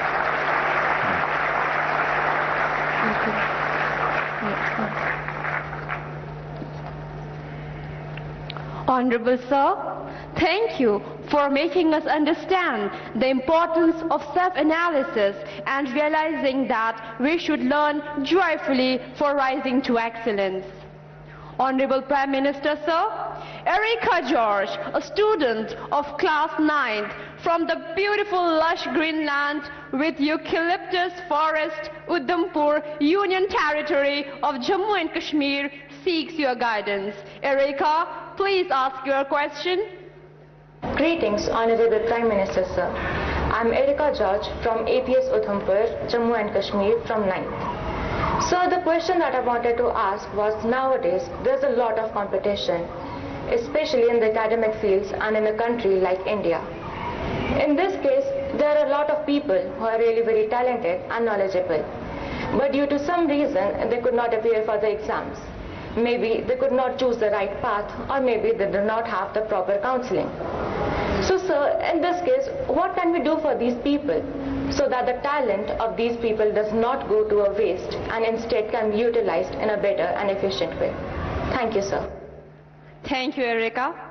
Honorable Prime Minister Sir, Hari Om Mishra a class 12 student from Industrial Hub, Gautam Buddh Nagar, Uttar Pradesh, is preparing for his board exams and wishes to ask a similar question that has been invited by a competition organized by ZTV. Hariom, please ask your question. नमस्कार, मेरा नाम हरिओम मिश्रा है और मैं Cambridge school Noida की 12वीं कक्षा का छात्र हूं। मेरा आज प्रधानमंत्री जी से सवाल है कि जैसा इस साल कॉलेज में एडमिशन की प्रक्रिया में काफ़ी बदलाव लाए गए हैं और इस साल बोर्ड परीक्षा के पैटर्न में भी काफ़ी बदलाव लाए गए हैं, तो इन सारे बदलावों के बीच में हम विद्यार्थी अभी बोर्ड परीक्षा पर ध्यान दें या फिर हम कॉलेज के एडमिशन की प्रक्रिया पर ध्यान दें, हम किस चीज़ को और अपनी तैयारी किस प्रकार करें? Thank you, Hariom. Honorable Prime Minister, sir, just like Erika and Hariom, many students from different parts of the country have expressed their anxiety and concern about whether to focus on studies, competitive exams, board exam preparation, or college admission. We all seek your guidance, Honorable Prime Minister, sir. वैसे दो अलग अलग प्रकार के सवाल हैं। एक विषय है कंपटीशन का और दूसरा विषय है कि ये एग्जाम दूं या वो एग्जाम दूं, और एक ही समय दो एग्जाम है तो क्या करूं। मैं नहीं मानता हूं कि हमने एग्जाम के लिए पढ़ना चाहिए, गलती वहीं हो जाती है। मैं इस एग्जाम के लिए पढ़ूंगा, फिर मैं इस एग्जाम के लिए पढ़ूंगा, इसका मतलब हुआ कि आप पढ़ नहीं रहे हैं, आप उन जड़ी बूटियों को खोज रहे हैं जो आपका काम आसान कर दें। और शायद इसी के कारण हमारे लिए अलग अलग एग्जाम अलग लगते हैं, कठिन लगते हैं। हकीकत ये है कि जो भी हम पढ़ रहे हैं उसको पूर्ण रूप से हम पूरी तरह उसको आत्मसात करेंगे, फिर वो बोर्ड का एग्जाम है या एंट्रेंस एग्जाम है या जॉब के लिए कोई इंटरव्यू या एग्जाम है, कहीं पर भी हो सकता है एग्जाम। अगर आपने अपनी शिक्षा का पूर्ण रूप से एक साक्षात्कार किया है, आत्मसात की है, तो आपको एग्जाम का रूप क्या है वो रुकावट नहीं बनता है। और इसलिए अपने आप को एग्जाम के लिए तैयार करने के दिमाग खपाने के बजाय अपने आप को योग्य शिक्षित व्यक्ति बनाने के लिए, विषय को मास्टर बनने के लिए हम मेहनत करें। फिर परिणाम जो मिलेगा सो मिलेगा। जहां पहली आएगी वो उसको पहले मुकाबला करेंगे, जब दूसरा आएगा दूसरे से मुकाबला करेंगे। लेकिन मुकाबला इसलिए करते हैं कि अब जो मैंने खिलाड़ी आपने देखा होगा, वो खिलाड़ी खेल के अंदर पारंगत होता है, किस लेवल की गेम के लिए खेलना है उसके लिए नहीं करता मेहनत। फिर वो तहसील में खेलेगा तो वहां अपना कर्तव्य दिखाएगा, डिस्ट्रिक्ट में खेलेगा वहां कर्तव्य दिखाएगा, नेशनल खेलेगा वहां कर्तव्य दिखाएगा, इंटरनेशनल खेलेगा वहां कर्तव्य दिखाएगा, और खुद भी इवॉल्व होता जाएगा।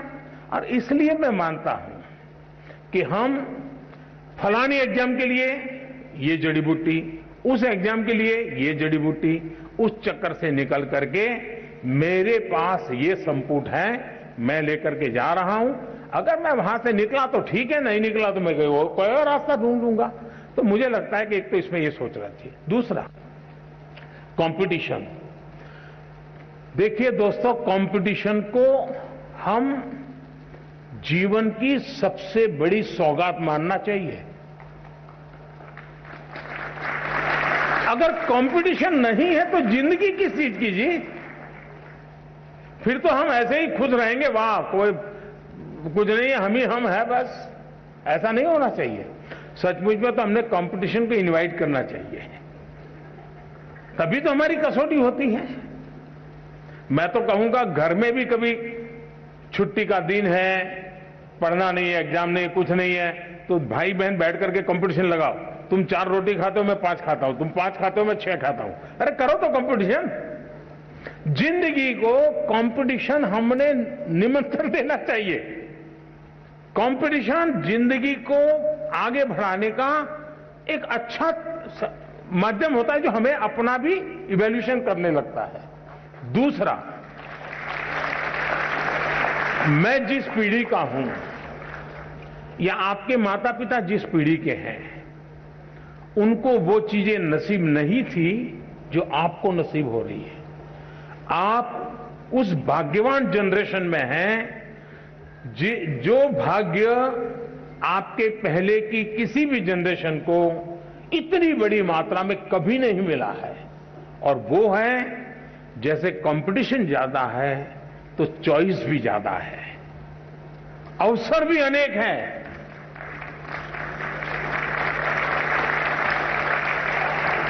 आपके परिवार में इतना अवसर नहीं थे। आपने देखा होगा, 2 किसान हो, मान लीजिए उसकी भी 2 एकड़ भूमि है, इसकी भी 2 एकड़ भूमि है, लेकिन एक किसान है, चलो भाई गुजारा करना है, गन्ना की खेती करते रहो, अपना गुजारा चल जाएगा।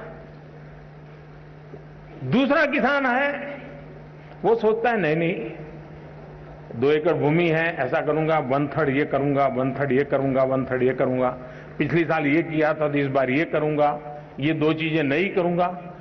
आप देखेंगे कि वो जो 2 एकड़ भूमि में ही ऐसे ही आराम से बैठा हुआ गुजारा कर लेता है, जिंदगी ठहर जाती है। जो रिस्क लेता है, प्रयोग करता है, नई चीज लेता है, नई चीज जोड़ता है, वो इतना आगे बढ़ जाता है कि जिंदगी में कहीं रुकने का नाम नहीं लेता है। वैसा ही हमारे जीवन में है। हमें गर्व करना चाहिए कि हम इतनी स्पर्धा के बीच में अपने आप को प्रूव कर रहे हैं और हमारे पास अनेक चॉइस है। ये स्पर्धा नहीं तो वो स्पर्धा नहीं तो वो स्पर्धा नहीं तो वो, ये रास्ता नहीं तो ये रास्ता, ये रास्ता नहीं तो ये रास्ता।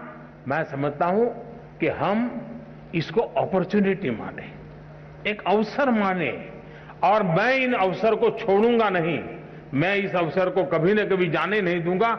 ये भाव अगर पैदा करेंगे तो मुझे पक्का विश्वास है कि कंपटीशन आपके लिए इस युग के सबसे बड़ी सौगात के रूप में आप अनुभव करेंगे।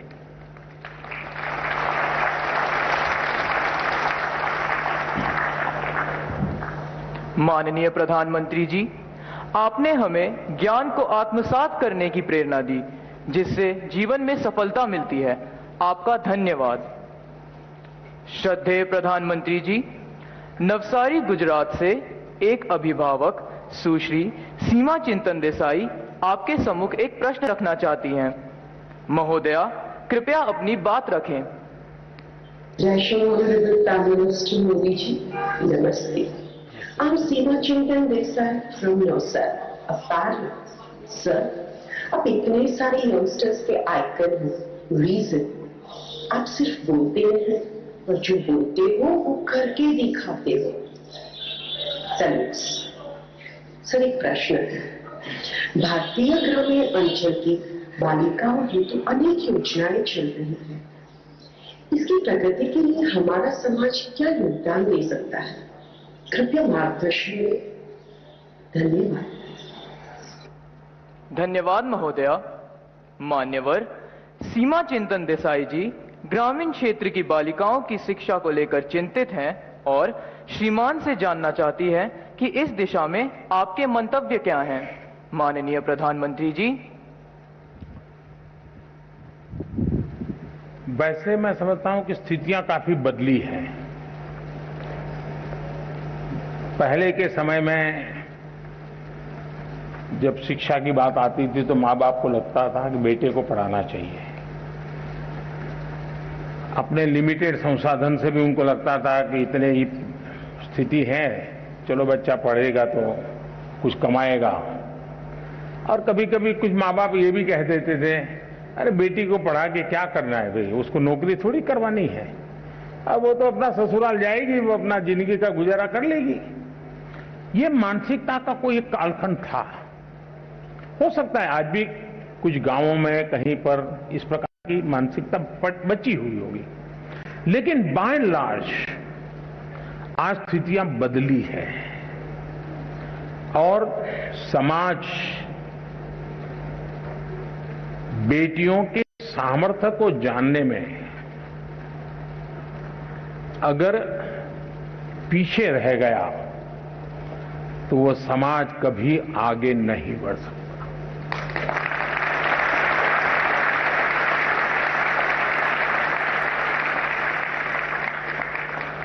कभी कभी तो आपने ऐसे परिवार देखे होंगे जहां पर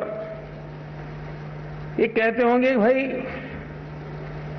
बेटा तो होना ही चाहिए ताकि बुढ़ापे में काम आएगा, बेटी तो क्या है वो तो ससुराल चली जाएगी, वो क्या काम की। ऐसी भी एक सोच हमारे समाज में है और कभी तो थी। लेकिन इतिहास अनुभव करता है और मैं इन चीजों को बड़ी बारीकी से देखता हूं। मैंने ऐसी कई बेटियां देखी हैं जिन्होंने मां बाप की इकलौती बेटी, मां बाप के सुख और उनकी बुढ़ापे की चिंता के लिए खुद ने शादी नहीं की और मां बाप की सेवा में जिंदगी खपा दी, जो बेटा नहीं कर सकता, ये बेटियों ने किया है। और मैंने ऐसे भी परिवार देखे हैं कि घर में 4 बेटे हैं, 4 बेटों को 4 बंगला है, सुख चैन की जिंदगी है, दुख कभी देखा नहीं है, लेकिन मां बाप वृद्धाश्रम में जिंदगी गुजार रहे हैं। ऐसे भी बेटे मैंने देखे। इसलिए पहली बात है, समाज के अंदर बेटे बेटी एक समान, कोई भेदभाव नहीं, ये आज के युग की अनिवार्यता है और हर युग की अनिवार्यता है। और भारत में कुछ विकृतियां आई हैं, आने के कुछ कारण रहे होंगे, लेकिन ये देश गर्व कर सकता है। अगर गवर्नेंस की बात याद करें तो किसी जमाने में अहल्या देवी का नाम आता था बेस्ट गवर्नेंस के रूप में। कभी वीरता की बात आए तो रानी की झांसी लक्ष्मीबाई का नाम आता था वीरता के लिए। बेटियां ही तो थी। यानी कोई युग ऐसा नहीं होगा। और हमारे यहां तो विदुषी, ज्ञान का भंडार बेटियों ने करके दिखाया है। तो पहले तो हमारी अपनी मानसिकता। दूसरा, आज स्थिति बदली हुई है। आज तो आप देखेंगे नए जो बच्चे स्कूल आते हैं ना, तो बेटों से ज्यादा बेटियों की संख्या होती है। ये हिसाब आ रहा है। आज जो बेटियों के एस्पिरेशंस हैं, आकांक्षाएं हैं, वो कुछ कर गुजरने का जो जज्बा है, शायद कोई भी हिंदुस्तानी गर्व करे ऐसा है। और उसको हमने अवसर देना चाहिए और वो अवसर हमने इंस्टीट्यूशनलाइज करना चाहिए। कोई एक परिवार अपने तरीके से कर ले ऐसा नहीं। जैसे आपने देखा होगा खेलकूद में, आज खेलकूद में किसी भी स्तर का खेल चलता होगा, भारत की बेटियां हर जगह पे कहीं न कहीं अपना नाम रोशन कर रही है। विज्ञान का क्षेत्र देखिए, इतने बड़े बड़े अचीवमेंट विज्ञान के आते हैं, तो देखोगे तो उसमें आधे से अधिक तो हमारी बेटियों ने कुछ न कुछ पराक्रम होता है विज्ञान के क्षेत्र में। आप 10वीं 12वीं के रिजल्ट देख लीजिए, बेटों से ज्यादा बेटियां ज्यादा लाती है। पढ़ने की पास होने वाली की संख्या बेटियों की ज्यादा होती है। तो आज हर परिवार के लिए बेटी एक बहुत बड़ी एसेट बन गई है, बहुत बड़ा परिवार की शक्ति बन गई है। और ये बदलाव अच्छा है। ये बदलाव जितना ज्यादा होगा उतना लाभ होगा। अब आप देखिए,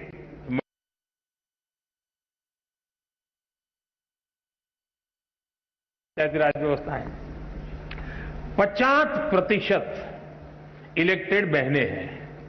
कानूनन व्यवस्था है कि 50%, लेकिन एक्चुअली चुनाव के बाद स्थिति ये बनती है कि चुनी हुई महिलाओं की संख्या 53%, 54%, 55% है। यानी वो अपने रिजर्व सीट से तो जीती है, लेकिन वो सामान्य सीट से भी जीत करके 55% तक कभी कभी जाता है और पुरुष 45% पे आ जाते हैं। इसका मतलब समाज का भी माताओं बहनों पर विश्वास बढ़ा है, तभी तो जाकर के वो जनप्रतिनिधि बनकर के आते हैं। जब आज हम आजादी का अमृत महोत्सव मना रहे हैं, आज हिंदुस्तान की पार्लियामेंट में सबसे ज्यादा, आज तक के कालखंड की सबसे ज्यादा विमेन एमपी है।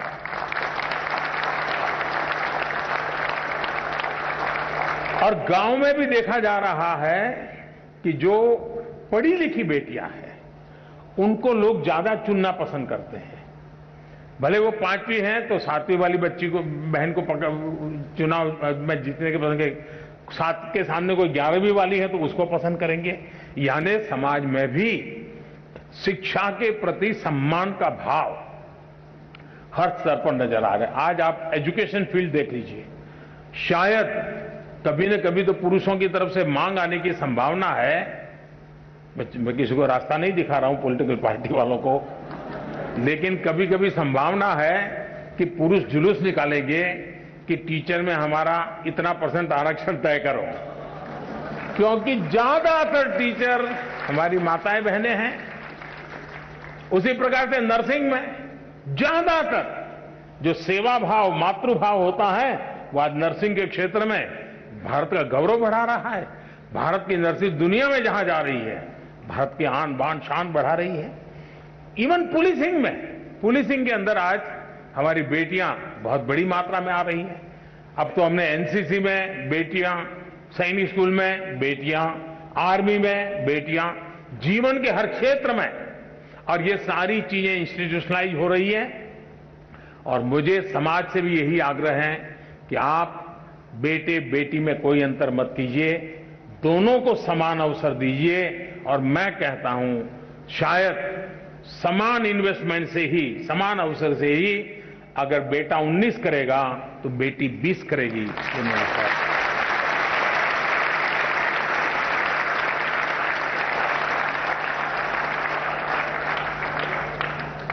श्रद्धेय प्रधानमंत्री जी, बेटियां घर, समाज, राष्ट्र की शोभा है। उनकी आकांक्षाओं को आपकी प्रेरणा से नई उड़ान मिली है। आपका धन्यवाद। Honorable Prime Minister Sir, we are privileged and blessed to have received first-hand insights and inspiration from you today. Keeping in mind your valuable time, I now invite the 2 final questions. Dumpala Pavitra Rao, a class 12 student from Kendriya Vidyalaya Sector 8, R.K. Puram, New Delhi, is curious to know the answer to her question. Pavitra Rao, kindly ask your question.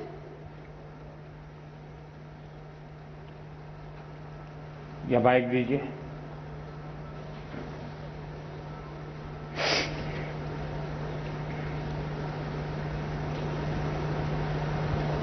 नमस्कार प्रधानमंत्री जी, मैं पवित्रा राव केंद्रीय विद्यालय sector 8 Ramakrishnapuram नई दिल्ली में 12वीं कक्षा की हूँ। माननीय प्रधानमंत्री जी, जैसा कि हमारा भारत और तरक्की करने के लिए अग्रसर है, इसको कायम रखने के लिए हमारी नई पीढ़ी को और क्या कदम उठाने होंगे? आपके मार्गदर्शन से भारत स्वच्छ तो हुआ ही है, और आने वाली पीढ़ी इसके पर्यावरण संरक्षण में और क्या योगदान दे? कृपया मार्गदर्शन करें। धन्यवाद सर। थैंक यू पवित्रा। मान्यवर, नई दिल्ली से 11वीं कक्षा के छात्र चैतन्य लेले अपने मन में उठने वाले इसी प्रकार के एक अन्य प्रश्न का समाधान चाहते हैं। चैतन्य, कृपया अपना प्रश्न पूछिए। प्रणाम माननीय प्रधानमंत्री जी, मेरा नाम चैतन्य है। मैं कक्षा 11वीं का डीएवी विद्यालय का छात्र हूँ। मेरा आपसे प्रश्न यह है कि हम अपने पर्यावरण को स्वच्छ और बेहतर कैसे बना सकते हैं? धन्यवाद। धन्यवाद चैतन्य। Honorable Prime Minister Sir, the youth of India, just like Pavitra and Chaitanya, want to breathe in a clean and green India, a dream close to your heart. We all wish to know how to keep India and our environment pristine and perfect in every sense of the word. We all look forward to your guidance, sir. वैसे ये परीक्षा पे चर्चा से जुड़ा विषय तो नहीं है, लेकिन जैसे परीक्षा के लिए अच्छा एनवायरनमेंट चाहिए, वैसे पृथ्वी को भी एक अच्छे एनवायरनमेंट की जरूरत होती है। और हम लोग तो पृथ्वी को मां मानने वाले लोग हैं। मैं सबसे पहले तो आज मुझे अवसर दिया है तो मैं सार्वजनिक रूप से हमारे देश के बच्चों को, बालक बालिकाओं का हृदय से धन्यवाद करना चाहता हूं।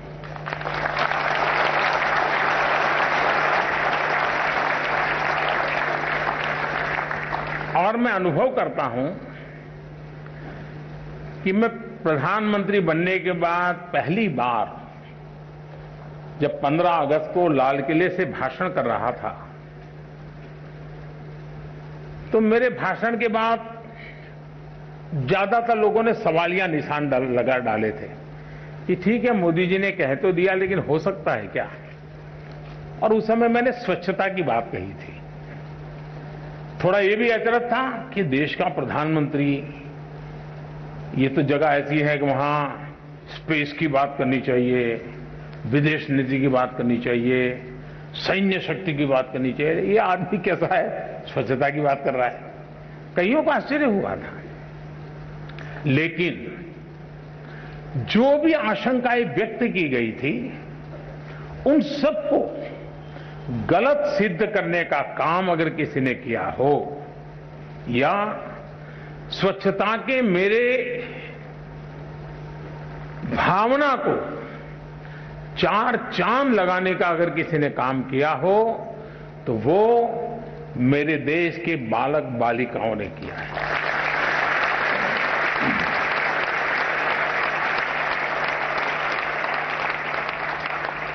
स्वच्छता की इस यात्रा में आज हम जहां भी पहुंचे हैं, अगर उसकी मैं सबसे ज्यादा क्रेडिट अगर किसी को देता हूं, तो मेरे देश के बालक बालिकाओं को देता हूं। मैंने ऐसे सैकड़ों प्रसंग सुने हैं जहां 5-5, 6-6 साल के बच्चों ने अपने दादा दादी, नाना नानी को टोका है दिन में 10 बार कि इधर मत डालो, मोदी जी ने मना किया है, इधर मत फेंको, मोदी जी को अच्छा नहीं लगेगा। ये बहुत बड़ी ताकत है। और आप शायद उसी पीढ़ी के होने के कारण आपने भी उसी भावना के साथ सवाल पूछा है। मैं आपके सवाल का स्वागत करता हूं। ये बात सही है कि आज पूरा विश्व ग्लोबल वार्मिंग के कारण, एनवायरनमेंट के कारण बहुत परेशान है। और उसका मूल कारण है कि हमने अपने संसाधनों का मिसयूज किया है। हमारे पास परमात्मा ने जो व्यवस्थाएं दी हैं, उसको हमने बर्बाद कर दिया है। अब हमारा दायित्व है, अगर आज मैं पानी पी रहा हूं या मेरा भाग्य में पानी है, आज अगर मैं कहीं नदी देख पा रहा हूं, आज अगर मैं किसी पेड़ की छाया में खड़ा हूं, तो उसमें मेरा कोई कंट्रीब्यूशन नहीं है। ये मेरे पूर्वजों ने मेरे लिए छोड़ा हुआ है।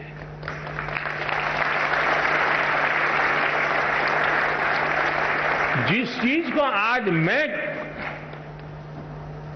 उपभोग कर रहा हूं, वो मेरे पूर्वजों ने मेरे लिए दिया है।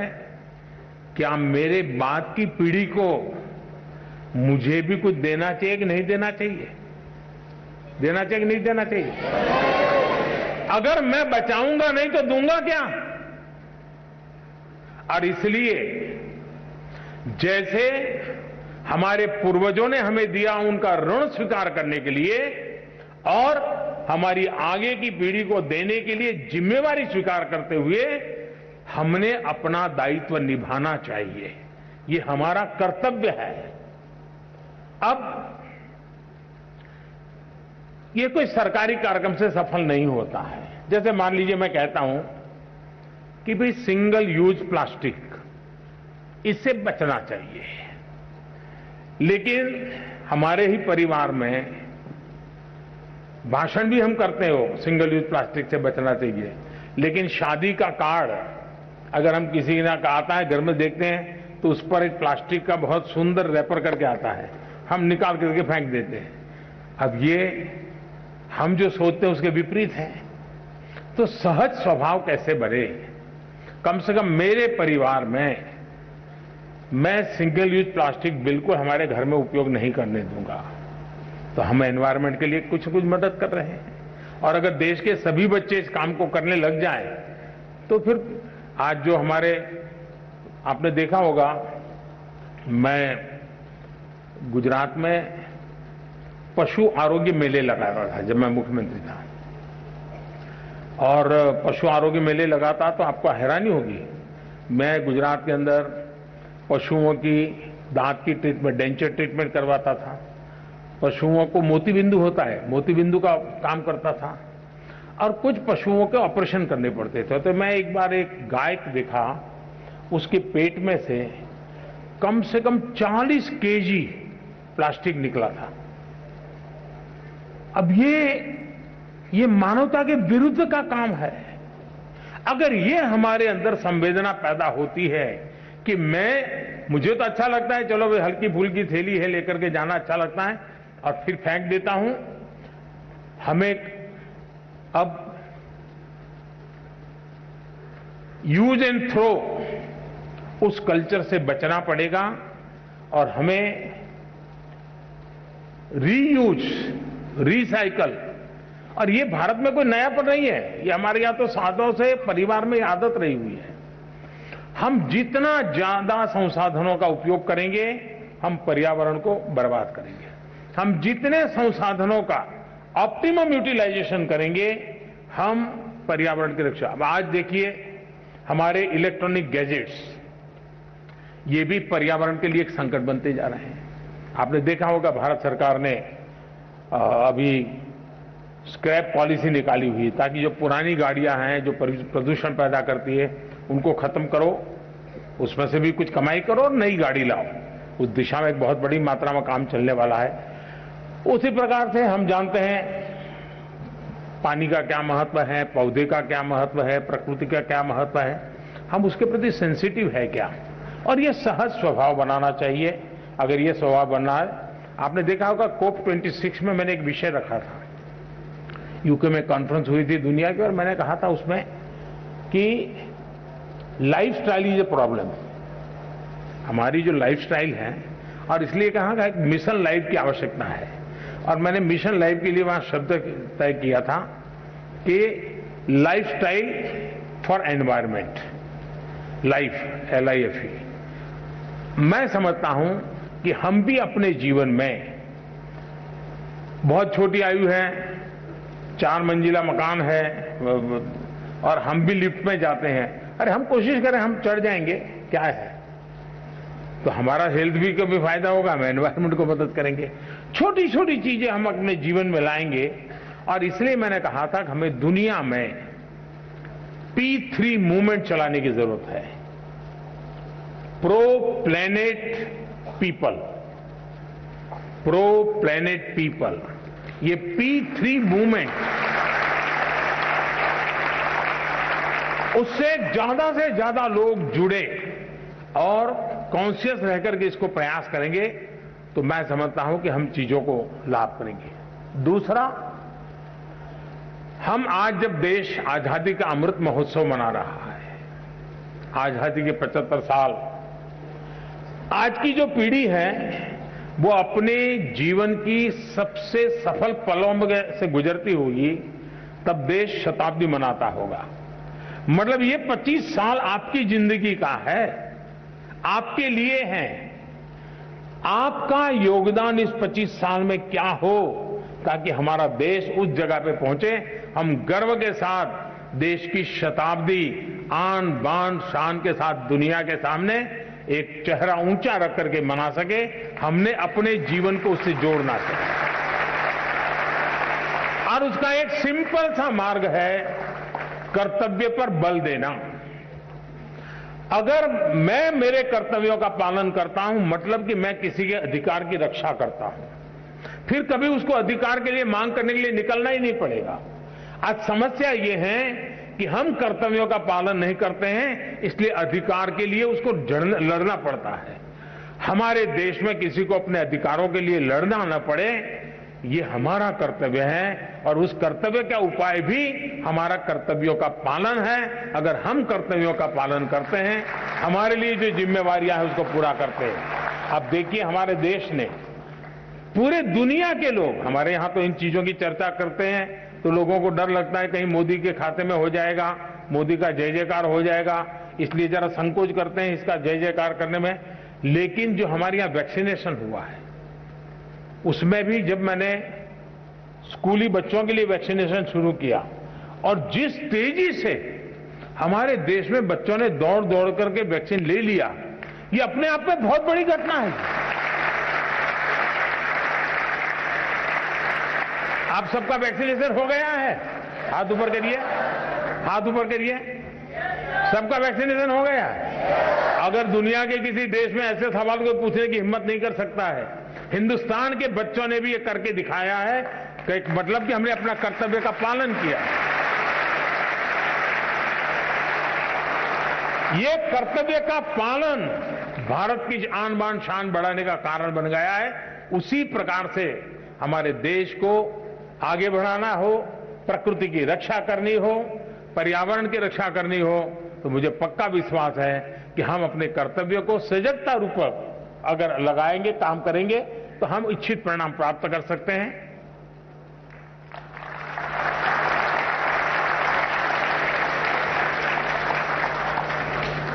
प्रधानमंत्री जी द्वारा परीक्षा पे चर्चा 2022 ने हमारे जैसे करोड़ों बच्चों, शिक्षकों, अभिभावकों की बेचैनी को उत्साह, उमंग एवं सफलता की ललक में बदल दिया। हम कृतज्ञ हैं माननीय प्रधानमंत्री जी, आपके स्वर्णिम उद्बोधन के लिए हम अत्यंत आभारी हैं।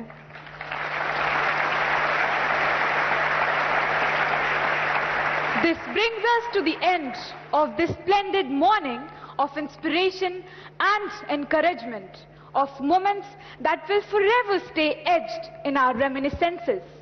We express our heartfelt gratitude and thanks to Honorable Prime Minister Shri Narendra Modi ji for having spared his valuable time to be here with us and for inspiring us with his magnetic persona. Thank you so much, sir. आप सब, आपके announcer आ जाए यहां, सारे सबको बुला लीजिए। कुछ इधर आ जाए, कुछ इधर आ जाए। देखिए, आज मैं सबसे पहले तो इनको बधाई देना चाहता हूं। इन सब ने इतने बढ़िया तरीके से इन सारी चीजों को कंडक्ट किया है, कहीं पर भी आत्मविश्वास की कमी नजर नहीं आई।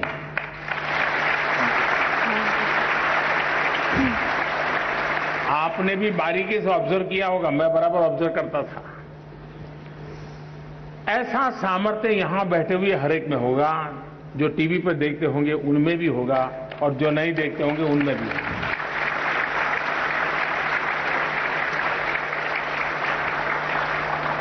जीवन में जो सवाल के दायरे में नहीं है, लेकिन मैं जरूर कहना चाहूंगा कि हम सचमुच में जीवन में आनंद की अनुभूति करनी है तो अपने आप को एक क्वालिटी विकसित करने का प्रयास करना चाहिए। अगर उस विधा को हम डेवलप करेंगे तो आप हमेशा आनंदित रहेंगे, और वो है गुणों के पुजारी बनना। किसी में भी हम गुण देखते हैं, क्वालिटी देखते हैं, तो हम उसके पुजारी बनते हैं।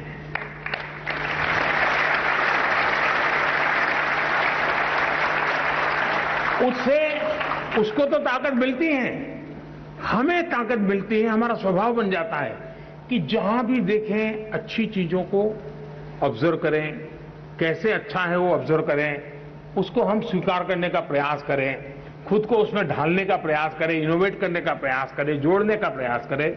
अगर हम ईर्ष्या भाव पनपने देते हैं, देखो यार ये तो मेरे से आगे हो गया, देखो उसका कुर्ता तो मेरे से भी ज्यादा अच्छा है, देखिए यार ये इसके तो परिवार में इतना अच्छा वातावरण है, उसको तो कोई तकलीफ ही नहीं है।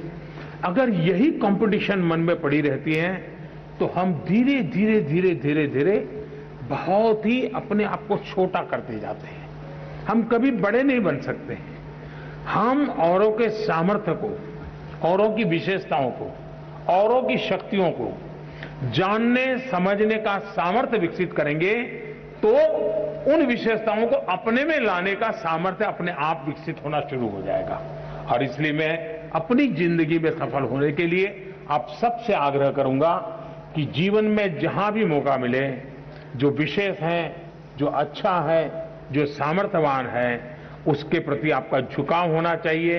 उसको जानने का, समझने का, स्वीकार करने का बहुत ही उम्दा मन होना चाहिए। कभी भी ईर्ष्या का भाव नहीं होगा, कभी भी हमारे मन में प्रतिशोध की भावना पैदा नहीं होगी। हम एक बड़े आनंद और सुख की जिंदगी जी पाएंगे। इसी एक अपेक्षा के साथ मैं फिर एक बार आप सबका बहुत बहुत अभिनंदन करता हूं, सभी विद्यार्थियों का अभिनंदन करता हूं और मैं शिक्षा विभाग का अभिनंदन करता हूं कि इतना शानदार कार्यक्रम आप सबने योजना की और आप सब नौजवानों से मुझे मिलने का मौका मिला। कुछ लोगों को लगता होगा कि मोदी परीक्षा की चर्चा क्यों करते हैं, एग्जाम्स में तो ठीक है, टीचर ने बहुत कुछ समझा दिया होगा। आपका लाभ होता है कि नहीं होता है मुझे मालूम नहीं है, मेरा लाभ होता है। मेरा लाभ ये होता है कि जब मैं आपके बीच में आता हूं तो मैं 50 साल छोटा हो जाता हूं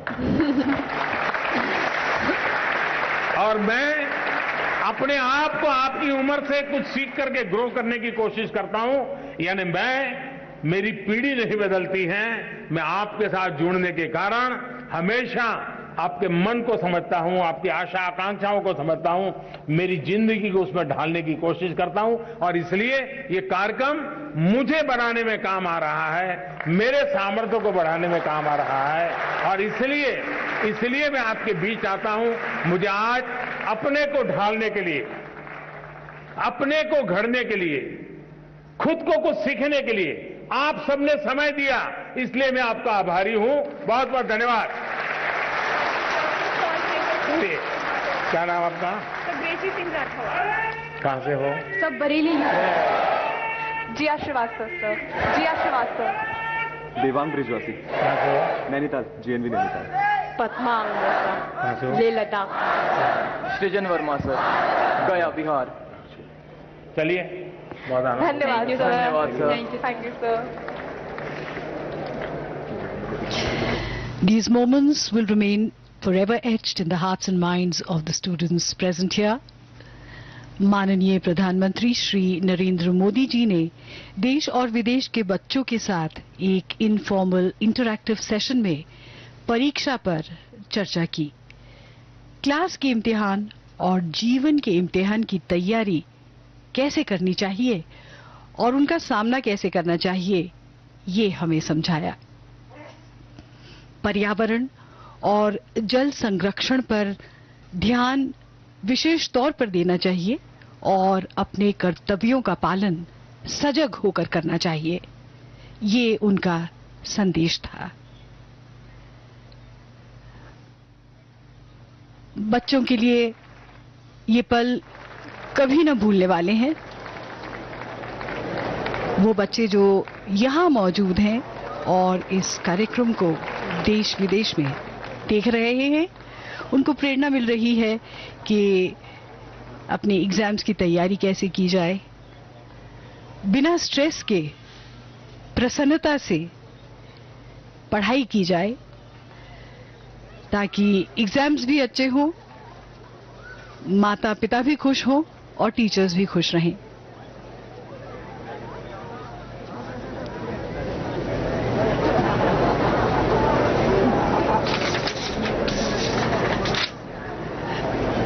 This is young Vaibhav Kanojia of Kendriya Vidyalaya Janakpuri, who asked his questions looking for motivation from the Honorable Prime Minister.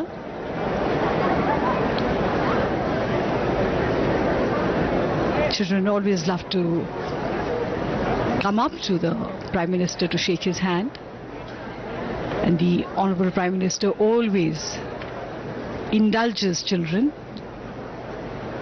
Always a one-to-one conversation with every child as far as possible.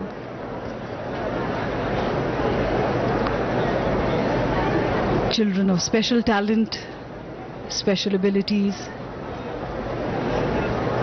children of India who want to excel with the inspiration of the Honorable Prime Minister for themselves and for the country. प्रधानमंत्री जी ने बच्चों को कहा कि अपने आप को पहचानना चाहिए, सेल्फ असेसमेंट करनी चाहिए और उस पहचान से अपनी दुनिया में पहचान बनानी चाहिए। बच्चों की आंखों में चमक से यूं लगता है कि प्रधानमंत्री जी का जो मैसेज है, जो संदेश है, उन तक पहुंचा है और एक नई ऊर्जा मानो यहां पर लहरा गई हो। बच्चों को एक नई उम्मीद मिली हो और स्वयं प्रधानमंत्री जी के लिए इस तरह के सेशन बहुत खास होते हैं। उन्होंने खुद कहा कि उन्हें ऐसा लगता है कि जैसे उनकी अपनी उम्र 50 साल कम हो गई हो और वो भी युवा बन गए हों।